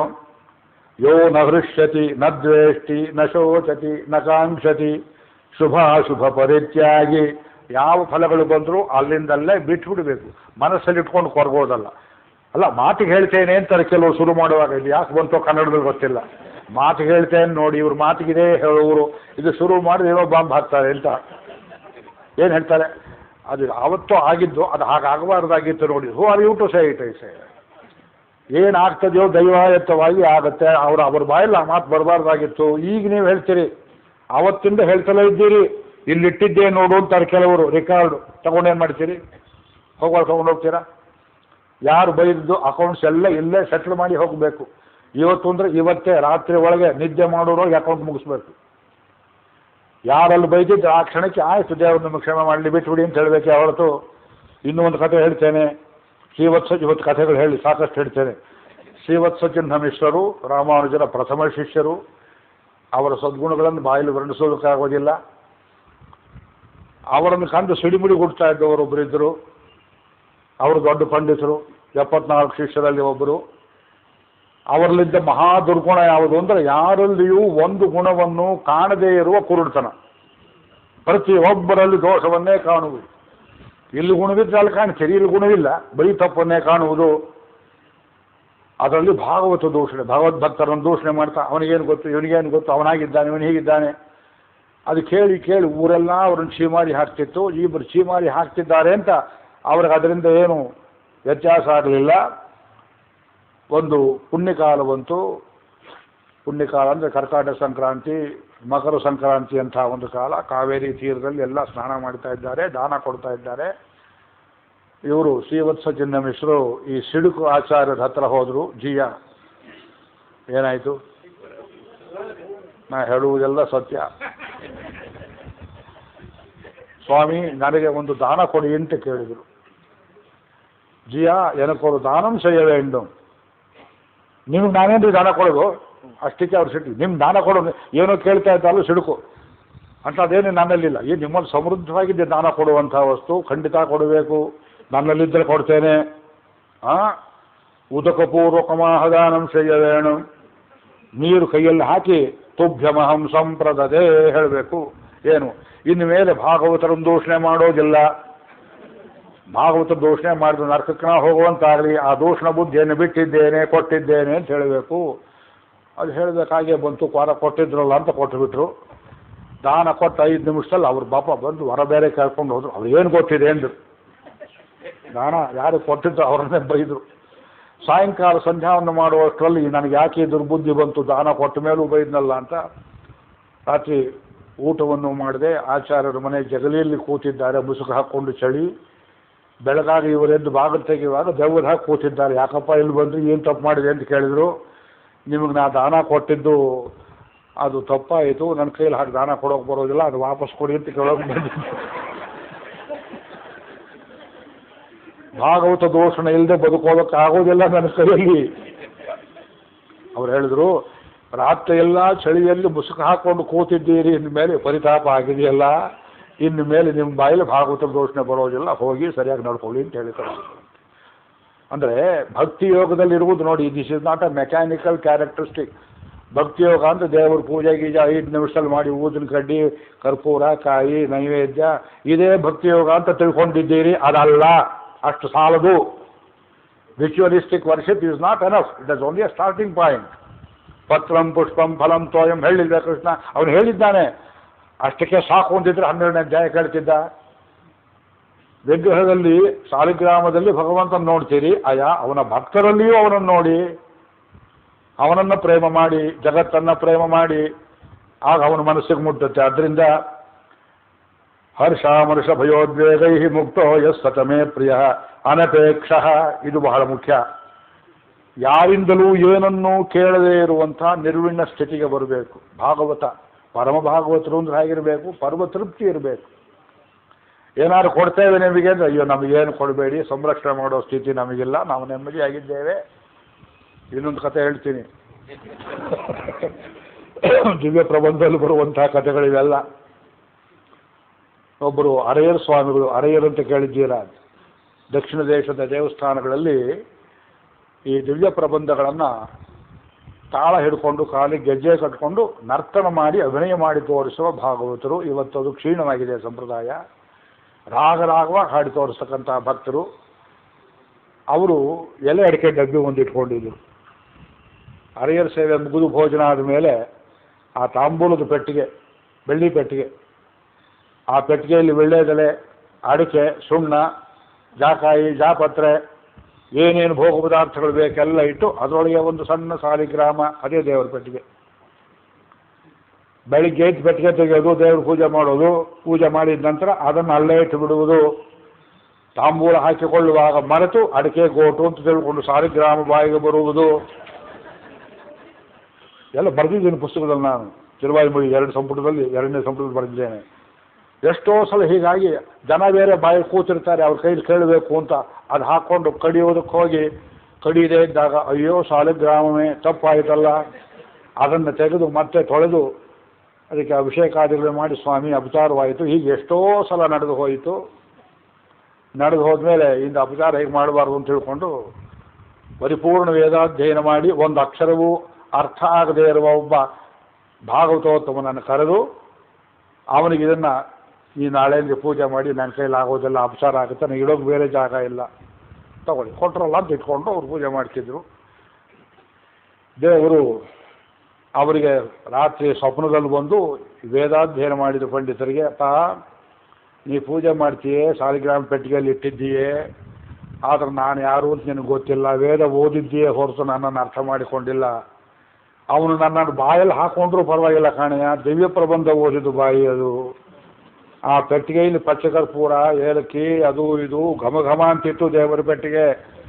ನಿನ್ನ ಸಂಪುಟಕ್ಕಿಂತ ಅವನು ಬಾಯೇ ನನಗೆ ವಾಸಿ, ಅಲ್ಲೇ ಕೊಟ್ಟು ಬಿಡು ಅಂತ ಹೇಳಿ ಕನಸಲ್ಲಿ ಹೇಳಿ ಅವರು ತಂದು ಕೊಟ್ಟರು ಅಂತ ಒಂದು ಕಥೆ. ಇದು ಇನ್ನೂ ಒಂದು ಕಥೆ. ವೈಕುಂಠದಾಸರು ಅಂತಿದ್ರು ಬೇಲೂರಿನಲ್ಲಿ. ಇದು ಕರ್ನಾಟಕ ಹರಿದಾಸರ ಪರಂಪರೆಯ ಬಗೆಗೆ ಬೇಲೂರು ಕೇಶವದಾಸರು ಅಂತ ಈಚಿನವರೊಬ್ಬರು ಒಂದು ಗ್ರಂಥ ಬರೆದಿದ್ದಾರೆ, DVK ಮೂರ್ತಿ ಪ್ರಕಾಶನ. ಇದನ್ನು ಅನೇಕ ಮಾಧ್ಯಮದ ಯತಿಗಳು ಪರಂಪರೆಯಿಂದ ಒಪ್ಪಿ ಹೇಳಿದ ಕಥೆ, ಆದ್ದರಿಂದ ಹೇಳ್ತೇನೆ. ಬೇಲೂರಿನಲ್ಲಿ ಈ ಸೋದೆ ವಾದಿರಾಜ ಸ್ವಾಮಿಗಳ ಸಮಕಾಲದಲ್ಲಿ ವೈಕುಂಠದಾಸರು ಅಂತಿದ್ದರು. ಈಗ 50 ಸಂಪುಟ ಮಾಡಿ ಪ್ರಕಾಶ ಮಾಡಿದ್ದಾರಲ್ಲ, ಅದರಲ್ಲಿ ಬೇಲೂರು ಕೇಶವದಾಸರ ಕೀರ್ತನೆಗಳು ಇವೆ ನೋಡಿ. ಇವರು ಶ್ರೀ ವೈಷ್ಣವ ಹರಿದಾಸರು. ಹರಿದಾಸ ಪರಂಪರೆಯಲ್ಲಿ ಸ್ಮಾರ್ತರು ಉಂಟು, ಶ್ರೀ ವೈಷ್ಣವರು ಉಂಟು, ಮಾಧ್ವರು ಉಂಟು. ಬರೀ ಮಾಧ್ವರು ಅಂತ ತಿಳ್ಕೋಬೇಡಿ. ಇವರು ಸನ್ಯಾಸಿಗಳು. ಸೋದೆ ಮಠದ ಸ್ವಾಮಿಗಳು ಇನ್ನೂ ಚಿಕ್ಕ ವಯಸ್ಸು. ಸೋದೆಯಿಂದ ಬೇಲೂರಿಗೆ ನಡ್ಕೊಂಡು ಬಂದು ಇವರ ಬಾಯಲ್ಲಿ ಕೀರ್ತನೆಗಳನ್ನು ಕೇಳಬೇಕು ಅಂತ ಬರೋರು. ಅಷ್ಟೊತ್ತಿಗೆ ಕೇಶವದಾಸರಿಗೆ 2 ಕಣ್ಣು ದೃಷ್ಟಿ ಮಂಜಾಗಿ 2 ಕೈಯಲ್ಲಿ ತಾಳ ಹಿಡಿಬೇಕು, 4 ತಂಬೂರಿ ಹಿಡಿಬೇಕು. ಆ ಇಳಿ ವಯಸ್ಸಿನಲ್ಲಿ ಒಳ್ಳೆ ಕಂಠದಲ್ಲಿ ಹರಿಗುಣ ಕೀರ್ತನೆಯನ್ನು ಮಾಡಬೇಕು. ಅದನ್ನು ಹತ್ತಿರ ಕೂತ್ಕೊಂಡು ಕೇಳಬೇಕು ಅಂತ ವಾದಿರಾಜ ಸ್ವಾಮಿಗಳು ಬಂದು ಕೂತು ಅವ್ರ ಬಾಯನ್ನು ನೋಡ್ತಾ ಇದ್ದಾರೆ. ಅಕಸ್ಮಾತ್ ಉಚ್ಚಾರಣ ಕಾಲದಲ್ಲಿ 2 ಹನಿ ಬಾಯಿನ ನೀರು ಸ್ವಾಮಿಗಳ ಮೇಲೆ ಬಿತ್ತು. ಅಲ್ಲಿ ಸುತ್ತಮುತ್ತ ಇದ್ದ ಶಿಷ್ಯರು ಸ್ವಾಮಿಗಳ ಮೇಲೆ ಎಂಜಲು ಬೀಳ್ತಾ ಇದೆ, ಏನು ಮಾಡ್ತಾ ಇದ್ದೀರಿ ನೀವು ಅಂತ ಇವ್ರನ್ನ ಹೊಡೆಯೋದಕ್ಕೆ ಹೋದಾಗ ಸ್ವಾಮಿಗಳು, ಅಯ್ಯ ಹರಿಕೀರ್ತನ ಮಾಡಿ ಬಾಯಿದ ಆಶೀರ್ವಾದ, ಹಾಗೆಲ್ಲ ನನ್ನನ್ನು ಹೇಳಬೇಡಿ, ಅವರು ಮಾಡಿ ತಪ್ಪಲ್ಲ ಅಂತ ಹೇಳಿದ್ರು ಅಂತ ಅವರ ಸಾಹಿತ್ಯದಲ್ಲೇ ಈ ಮಾತು ಬರುತ್ತೆ. ಒಂದು ಕಡೆ ಇನ್ಯಾತಕ್ಕೆ ಹೇಳ್ತೇವೆ ಅಂದರೆ, ಹರಿಭಕ್ತರನ್ನು ನೋಡಬೇಕಾದ ದೃಷ್ಟಿ ಇದೆ ನೋಡಿ. ಅವರು ಬಾಯಿಂದ ಹನಿ ಒಂದು ಬಿತ್ತು ಅಂದರೆ ಪರಮ ಪವಿತ್ರವಾಯಿತು ನಿಮ್ಮ ಶರೀರ ಅಂತ ತಿಳ್ಕೊಳ್ಬೇಕು. ಅಪವಿತ್ರ ಅನ್ನೋ ಭಾವನೆಯಲ್ಲ.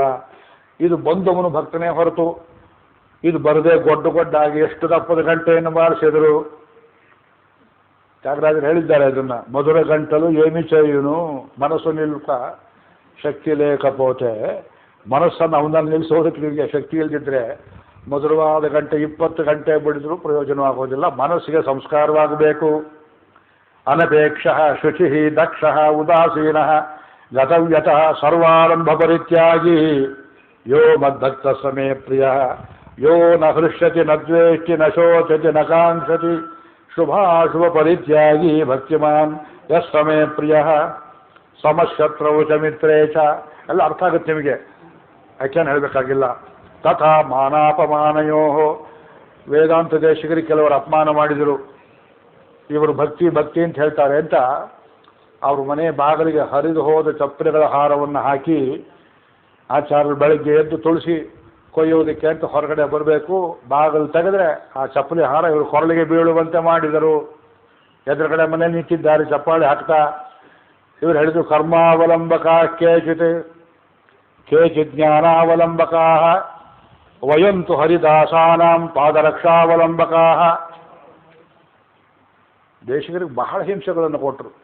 ಯಾಕೆ ಹೇಳ್ತೇವೆ ಅಂದರೆ, ಅಪಕ್ವಜೀವವಾದ ಒಬ್ಬ ಭಕ್ತ ಭಗವಂತನಿಗೆ ಪ್ರಿಯರಾದ ಎಲ್ಲ ನಿನಗೆ ಮಾನಾಪಮಾನನಿಗೆ ಅಂತ ದ್ರೌಪದಿಯರ್ಪಣೆ ಮಾಡಿದ ಹಾಗೆ ಶೀತೋಷ್ಣ ಸುಖ ದುಃಖೇಶು ಸಮಃ ಸಂಘ ವಿವರ್ಜಿತ ತುಲ್ಯ ನಿಂದ ಸ್ತುತಿ ಮೌನಿ ಸಂತುಷ್ಟ ಏನ ಕೇನಚಿತ್ ಅನಿಕೇತಃ. ಇದು ಕಷ್ಟ. ನಿಜವಾದ ಭಕ್ತ he should not own even a house, he should not stay in one place. ಓ ನನ್ನ ಚೇತನ ಆಗು ನೀ ಅನಿಕೇತನ. ಕುವೆಂಪು ಮಾತು ಕೇಳಿದ್ದೀರಿ, ರಿಕ್ಷಾಗಳ ಮೇಲೆಲ್ಲ ಬರೆದಿದ್ದಾರೆ ಈ ಊರಲ್ಲಿ. ಭಿಕ್ಷಾದವನಾಗಿ ಕೆಲಸ ಮಾಡ್ತಾನೆ ಹೇಳೋ ಗೊತ್ತಿಲ್ಲ. ಅನಿಕೇತಃ ಅದು ಒಂದು ಕಡೆ ಇದ್ರೆ ಏನಾಗುತ್ತೆ, ಅಟ್ಯಾಚ್ಮೆಂಟ್ ಅಂತ ಬರುತ್ತೆ. ಅಟ್ಯಾಚ್ಮೆಂಟ್ ಅಂತ ಬಂದರೆ ಮನುಷ್ಯನಿಗೆ ಅದು ಮನುಷ್ಯನನ್ನು ಕೊಲ್ಲುವ ಶಕ್ತಿ ಆಗುತ್ತೆ. ಯಾವುದರಲ್ಲಿಯೂ ಮನುಷ್ಯನಿಗೆ ನನ್ನದು ಎಂಬ ಅಹಂಕಾರ ಇರಬಾರದು. ಇದರ ಮೇಲೆ ವೇದಾಂತ ದೇಶಿಕರು ತಾತ್ಪರ್ಯ ಚಂದ್ರಿಕೆಯಲ್ಲಿ ಬರೆದಿದ್ದಾರೆ. ಎಲ್ಲಿಂದ್ರೂ ಒಂದು ಪ್ರಮಾಣ ವಾಕ್ಯ.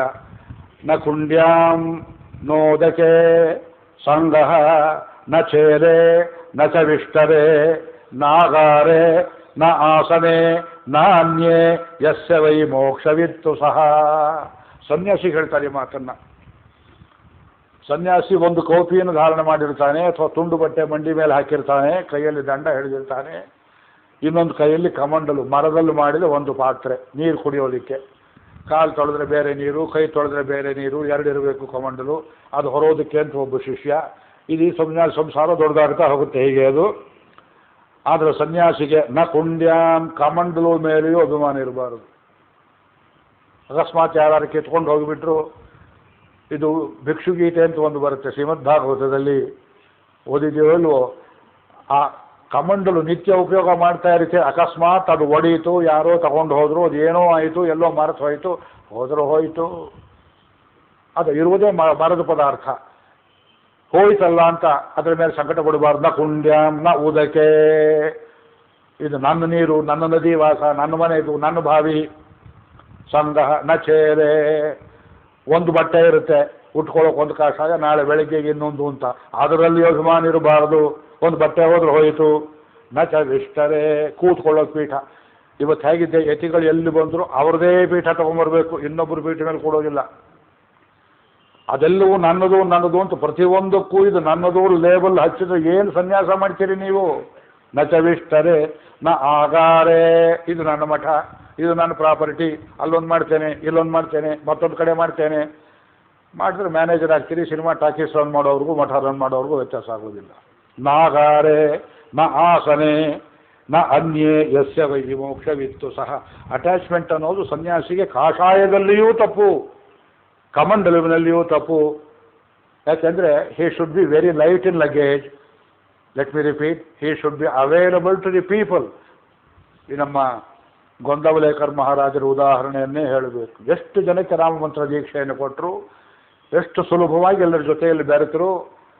ಹಬ್ಬದಲ್ಲಿ ಆಶ್ರಮಕ್ಕೆ ಬಂದವರಿಗೆ ತಾವೇ ಕೈಯಿಂದ ಎಣ್ಣೆ ಹಚ್ಚಿ ಸ್ನಾನ ಮಾಡಿಸ್ತಿದ್ರು, ತಾವೇ ಕೈಯಿಂದ ಪಕ್ವಾನವನ್ನು ಬಡಿಸಿ. ಅವರ ಚರಿತ್ರೆ ಓದಿಬಿಟ್ರೆ ನಿಜವಾದ ಸನ್ಯಾಸಿಗಳು ಹೀಗಿರ್ತಾರೆ ಅಂತ ಆಶ್ಚರ್ಯವಾಗುತ್ತೆ ನಿಮಗೆ. ಅದು ನೋಡಿದ್ರೆ ನಿಜವಾದ ಭಕ್ತರು. ಅವಾಗ ಆಶ್ರಮದಲ್ಲಿ 1,00,000 ಜನ ಬಂದರೂ ಅವ್ರಿಗೆ ಊಟ ಹಾಕ್ತಾರೆ, ನಡೆಸ್ತಾರೆ, ಯಾರೋ ಮಾಡ್ತಾರೆ. ಅವರ ತಪಸ್ಸಿನ ಮಹಿಮೆ ಅಂತ ಹೇಳ್ತೀರಿ. ಆದ್ದರಿಂದ ಭಗವದ್ಭಕ್ತರಲ್ಲಿ ಸಮಶತ್ರುವಚ ಮಿತ್ರೇ ಚ ತಥಾ ಮಾನಾಪಮಾನಯೋ ಶೀತೋಷ್ಣ ಸುಖ ದುಃಖೇಶು ಸಮಃ ಸಂಗ ವಿವರ್ಜಿತ ತುಲ್ಯನಿಂದಾತ್ಮಸ್ತು ಚಿರ್ಮೌನಿ ಸಂತುಷ್ಟ ಏನ ಕೇನಚಿತ್ ಅನಿಕೇತ ಸ್ಥಿರಮತಿ. ಸ್ಥಿರವಾಗಬೇಕಾದ ಆಶ್ರಮ ಅಲ್ಲ, ಸ್ಥಿರಬೇಕಾದ ಬುದ್ಧಿ. ಅನಿಕೆ ಒಂದು ಕಡೆ ನಿಂತುಕೊಳ್ಳದೆ, ಶುಕಾಚಾರ್ಯರಂತೆ ಭಕ್ತಿಮಾನ್ ಮೇ ಪ್ರಿಯೋ ನರಃ. ಈ ಧರ್ಮದ ಅಮೃತವನ್ನೇನು ಕೊಟ್ಟಿದ್ದೇನೆ, ಇದರಂತೆಯೇ ನಡೆಯುವವರು ಆಚರಣೆಯಲ್ಲಿ ಯಾರು ತರ್ತಾರೆಯೋ. ಈ 12ನೇ ಅಧ್ಯಾಯ, ಏತು ಧರ್ಮ್ಯಾಮೃತವಿದಂ ಯಥೋಕ್ತಂ ಪರ್ಯುಪಾಸತೆ. ನಾನು ಹೇಳಿದಂತೆ ಮೊದಲು ಯಥಾಶಕ್ತಿ ಅಂತ ಹೇಳ್ತಾ ಹೋಗಿ, ಆಮೇಲೆ ಟೋಟಲ್ ಡಿಟ್ಯಾಚ್ಮೆಂಟ್. ಯಾವುದರಲ್ಲಿಯೂ ನನ್ನದು ಅನ್ನುವ ಪಾಶವನ್ನು ನೀವು ಕಳೆದುಕೊಳ್ಳಬೇಕು. ಕಳೆದುಕೊಂಡ್ರೆ ಏನು ಅಂದರೆ ಅದಿರೋ ತನಕ ನಾಶ ಆಗೋದಿಲ್ಲ ಅಂತಾನೆ ಭಗವಂತ. ಇದು ಆಲ್ಟರ್ನೇಟಿವ್. ಅದು ಬಿಟ್ಟರೆ ನಾಶ ಆಗೋದು, ಅದು ಬಿಡದೇದ್ರಾಗೋದಿಲ್ಲ. ಯಥೋಕ್ತಂ ಪರ್ಯುಪಾಸತೆ ಶ್ರದ್ಧಾನಾಃ ಮತ್ಪರಮಾಃ ಭಕ್ತಾಸ್ತೇತೀವ ಮೇ ಪ್ರಿಯಾಃ. 12ನೇ ಅಧ್ಯಾಯ ಪೂರ್ತಿ ಹೇಳಿದ್ದೇನೆ, ಕಥೆಗಳನ್ನು ಹೇಳಿದ್ದೇನೆ. ನಿಮಗೆಲ್ಲರಿಗೂ ಮಂಗಳವಾಗಲಿ. 13ನೇ ಅಧ್ಯಾಯದಲ್ಲಿ ಇದನ್ನೇ ಹೋಲುವ ಒಂದು ಭಾಗ ಇನ್ನೊಂದಷ್ಟು ಹೆಚ್ಚಿದೆ. ಇಲ್ಲಿ ಈ ಜ್ಞಾನದ ಲಕ್ಷಣವನ್ನು ಹೇಳುವಾಗ ಅಮಾನಿತ್ವಂ ಅದಂಭಿತ್ವಂ ಅಹಿಂಸಾ ಕ್ಷಾಂತಿ ಆರ್ಜವಂ ಆಚಾರ್ಯೋಪಾಸನಂ ಶೌಚಂ ಸ್ಥೈರ್ಯಂ ಆತ್ಮವಿನಿಗ್ರಹ. 7ನೇ ಶ್ಲೋಕ 13ನೇ ಅಧ್ಯಾಯ ನಾಳೆ ಹೇಳ್ತೇನೆ. ಒಬ್ಬರು ಇದರ ಮೇಲೆ ಕಾಮೆಂಟ್ರಿ ಮಾಡಿದ್ದಾರೆ. ಯಾವುದು ಬಿಸ್ನೆಸ್ ಮ್ಯಾನೇಜ್ಮೆಂಟ್ ಬೈ ವ್ಯಾಲ್ಯೂಸ್. ಇದರಲ್ಲಿ ಲೌಕಿಕದಲ್ಲಿ ಒಂದು ಅಡ್ಮಿನಿಸ್ಟ್ರೇಷನ್, ಒಂದು ಬಿಸ್ನೆಸ್ ಮ್ಯಾನೇಜ್ಮೆಂಟ್ ಮಾಡುವ ಮ್ಯಾನೇಜರಿಗೆ ಇರಬೇಕಾದ ಲಕ್ಷಣಗಳೆಲ್ಲ ಇಲ್ಲಿವೆ ಅಂತ ಬರೆದಿದ್ದಾರೆ. If you can cultivate those qualities, you will be a good manager everywhere. ಅದು ಪಶ್ಚಿಮದವ್ರಿಗೆ ಗೊತ್ತಿಲ್ಲ, ಅಮೆರಿಕಾದವರಿಗೆ. ಅದು ಭಾರತೀಯರಿಗೆ ಸಮೃದ್ಧವಾಗಿದೆ, ಸ್ವಲ್ಪ ಮಟ್ಟಿಗೆ ಚೈನಾದವರಿಗಿದೆ ಎಂಬುದಾಗಿ ಅನೇಕ ಉದಾಹರಣೆಗಳನ್ನು ಕೊಟ್ಟು ಇವತ್ತು ನೋಡಿ ಮ್ಯಾನೇಜ್ಮೆಂಟ್ ಕಾನ್ಸೆಪ್ಟ್ ಚೇಂಜ್ ಆಗಿದೆ. ಮ್ಯಾನೇಜರ್ ಶಬ್ದಕ್ಕೆ ಅರ್ಥ ಹೇಳ್ತಾರೆ ಮ್ಯಾನ್ ಏಜರ್, ಮನುಷ್ಯನನ್ನು ಮುದುಕ ಮಾಡುವವನು ಅಂತ. ಮನುಷ್ಯನನ್ನು ಹಣ್ಣು ಮಾಡುವವನು ಅವನು ಮ್ಯಾನೇಜರು. ಈ ಶಬ್ದಕ್ಕೆ ಯಾರೋ ಅಪಾರ್ಥ ಹೇಳಿದ್ರಂತೆ, ಇದು ಎಟಿಮಾಲಜಿನೇ ಹೀಗಿದೆ ಅಂತ ತೋರಿಸ್ತಾರೆ ಅವರು. ಆದ್ದರಿಂದ ಇದು ಮ್ಯಾನಿಟರ್ಗಿಂತ ಮ್ಯಾನೇಜರ್ ವಾಸಿ. ಆದರೆ ಮ್ಯಾನೇಜ್ಮೆಂಟ್ ಅನ್ನೋದಕ್ಕಿಂತ ನಾವು ಭಗವಂತನ ವಶಕ್ಕೆ ಎಲ್ಲವನ್ನು ಕೊಟ್ಟು ಸದ್ಗುಣಗಳನ್ನಿಟ್ಟು you can be an excellent organiser. ಇದನ್ನು ಮಾಡಿ ತೋರಿಸಿದ ಕೃಷ್ಣ ಜೀವನದಲ್ಲಿ. He own nothing. ಅಷ್ಟೊಂದು ಹೆಂಡತಿಯರಿದ್ದರು, ಯಾರಲ್ಲಿಯೂ ವಿಶೇಷ ಪ್ರೀತಿ ತೋರಿಸಲಿಲ್ಲ. ತಂದೆ ತಾಯಿ ಇದ್ದರು, ಅದರಲ್ಲಿ ಹೇಳ್ಕೊಳ್ತಾರೆ ಅವರೇನೆ. ಅವರ ದೇವಿಕೆನೇ ಹೇಳ್ತಾಳೆ, ನಾ ತಾಯಿಯಾಗಿದ್ದರು ಹಡಗದ್ದಷ್ಟೇ ಲಾಭ, ನನ್ನ ಕಡೆಗೆ ಅವನ ಲಕ್ಷ್ಯ ಇಲ್ಲ. ಲಕ್ಷ್ಯ ಎಲ್ಲ ತಿರಸ್ಕಾರ ಮಾಡಿದ ಅಂತಲ್ಲ, ಜಗತ್ತಿನ ಕಲ್ಯಾಣವೆಂಬ ಮಹಾಗುಣಕ್ಕೆ ಕಂಕಣವನ್ನು ಕಟ್ಟಿಕೊಂಡು ಕೃಷ್ಣ ಹೇಗಿದ್ದನೋ ಕೃಷ್ಣವತ್ ಅಂಥ ಸದ್ಗುಣಗಳನ್ನು ನಾವೆಲ್ಲ ಪಡೆಯಬೇಕು ಅಂತ ಹೇಳಿ ಇವತ್ತು ಮಂಗಳವನ್ನು ಮಾಡ್ತೇನೆ. ನಾಳೆ ಗಾಡಿ ಬಹಳ ಬೇಗ ಹೋಗಬೇಕು ಮುಂದಕ್ಕೆ. ಹೇಗೆ ಮಾಡ್ತಾನೆ ನೋಡೋಣ. ಪಾರಾಶರ್ಯವಚ ಸರೋಜಮಮಲಂ ಗೀತಾರ್ಥಗಂಧೋತ್ಕಟಂ ನಾನಾಖ್ಯಾನಕ ಕೇಸರಂ ಹರಿಕಥಾ ಸಂಬೋಧನಾಬೋಧಿತಂ. ಒಂದು ವಿಷಯ, ಒಂದು ಪ್ರಕಟಣೆ ಹೇಳಿದ್ದಾರೆ ಅವರು, ಅದು ಮಾಡ್ತೇನೆ ಒಂದೇ ನಿಮಿಷ. ಈ ಪ್ರವಚನ ಮುಗಿದ ಮೇಲೆ ತಮಗೆಲ್ಲರಿಗೆ ಸಿಹಿ ಪ್ರಸಾದವನ್ನು ಹಂಚುವ ವ್ಯವಸ್ಥೆ ಮಾಡಿದ್ದಾರೆ. ರಾಮನವಮಿ ನಿನ್ನೆ ಕೆಲವರು ಆಚರಣೆ ಮಾಡಿದ್ದೀರಿ, ಕೆಲವರು ಇವತ್ತು ಮಾಡಿದ್ದೀರಿ. ಇದು ರಾಮಕೃಷ್ಣರಿಬ್ಬರೂ ಸೇರಿ ತಮಗೆ ಅನುಗ್ರಹ ಮಾಡಿದ ಪ್ರಸಾದ ಅಂತ ತಿಳ್ಕೊಂಡು ಭಕ್ತಿಯಿಂದ ಯಾರೂ ಪ್ರಸಾದವನ್ನು ನಿರಾಕರಣೆ ಮಾಡದೆ ಹೊತ್ತಾಯ್ತಲ್ಲ ಅಂತ ಹೋಗದೆ ಪ್ರಸಾದ ತಗೊಂಡು ಹೋಗಬೇಕು ಅಂತ ವಿನಂತಿ. ಪಾರಾಶರ್ಯವಚ ಸರೋಜಮಮಲಂ ಗೀತಾರ್ಥಗಂಧೋತ್ಕಟಂ ನಾನಾಖ್ಯಾನಕ ಕೇಸರಂ ಹರಿಕಥಾ ಸಂಬೋಧನಾಬೋಧಿತಂ ಲೋಕೇ ಸಜ್ಜನ ಷಟ್ಪದೈರಹರಃ ಪೇಪೀಯಮಾನಂ ಮುದಾ ಭೂಯಾತ್ ಭಾರತ ಪಂಕಜಂ ಕವಿಮಲ ಪ್ರಧ್ವಂಸನ ಶ್ರೇಯಸೆ ಸ್ವಸ್ತಿ ಪ್ರಜಾಭ್ಯ ಪರಿಪಾಲಯಂತಾಂ ನ್ಯಾಯೇನ ಮಾರ್ಗೇಣ ಮಹಿಂ ಮಹಿಷಾಃ ಭೂಬ್ರಾಹ್ಮಣೇಭ್ಯಃ ಶುಭಮಸ್ತು ನಿತ್ಯಂ ಲೋಕಾಃ ಸಮಸ್ತಾಃ ಸುಖಿನೋ ಭವಂತು. ಮಂಗಳಂ ವಾಸುದೇವಾಯ ಹೇಳಿ. ಮಂಗಳಂ ವಾಸುದೇವ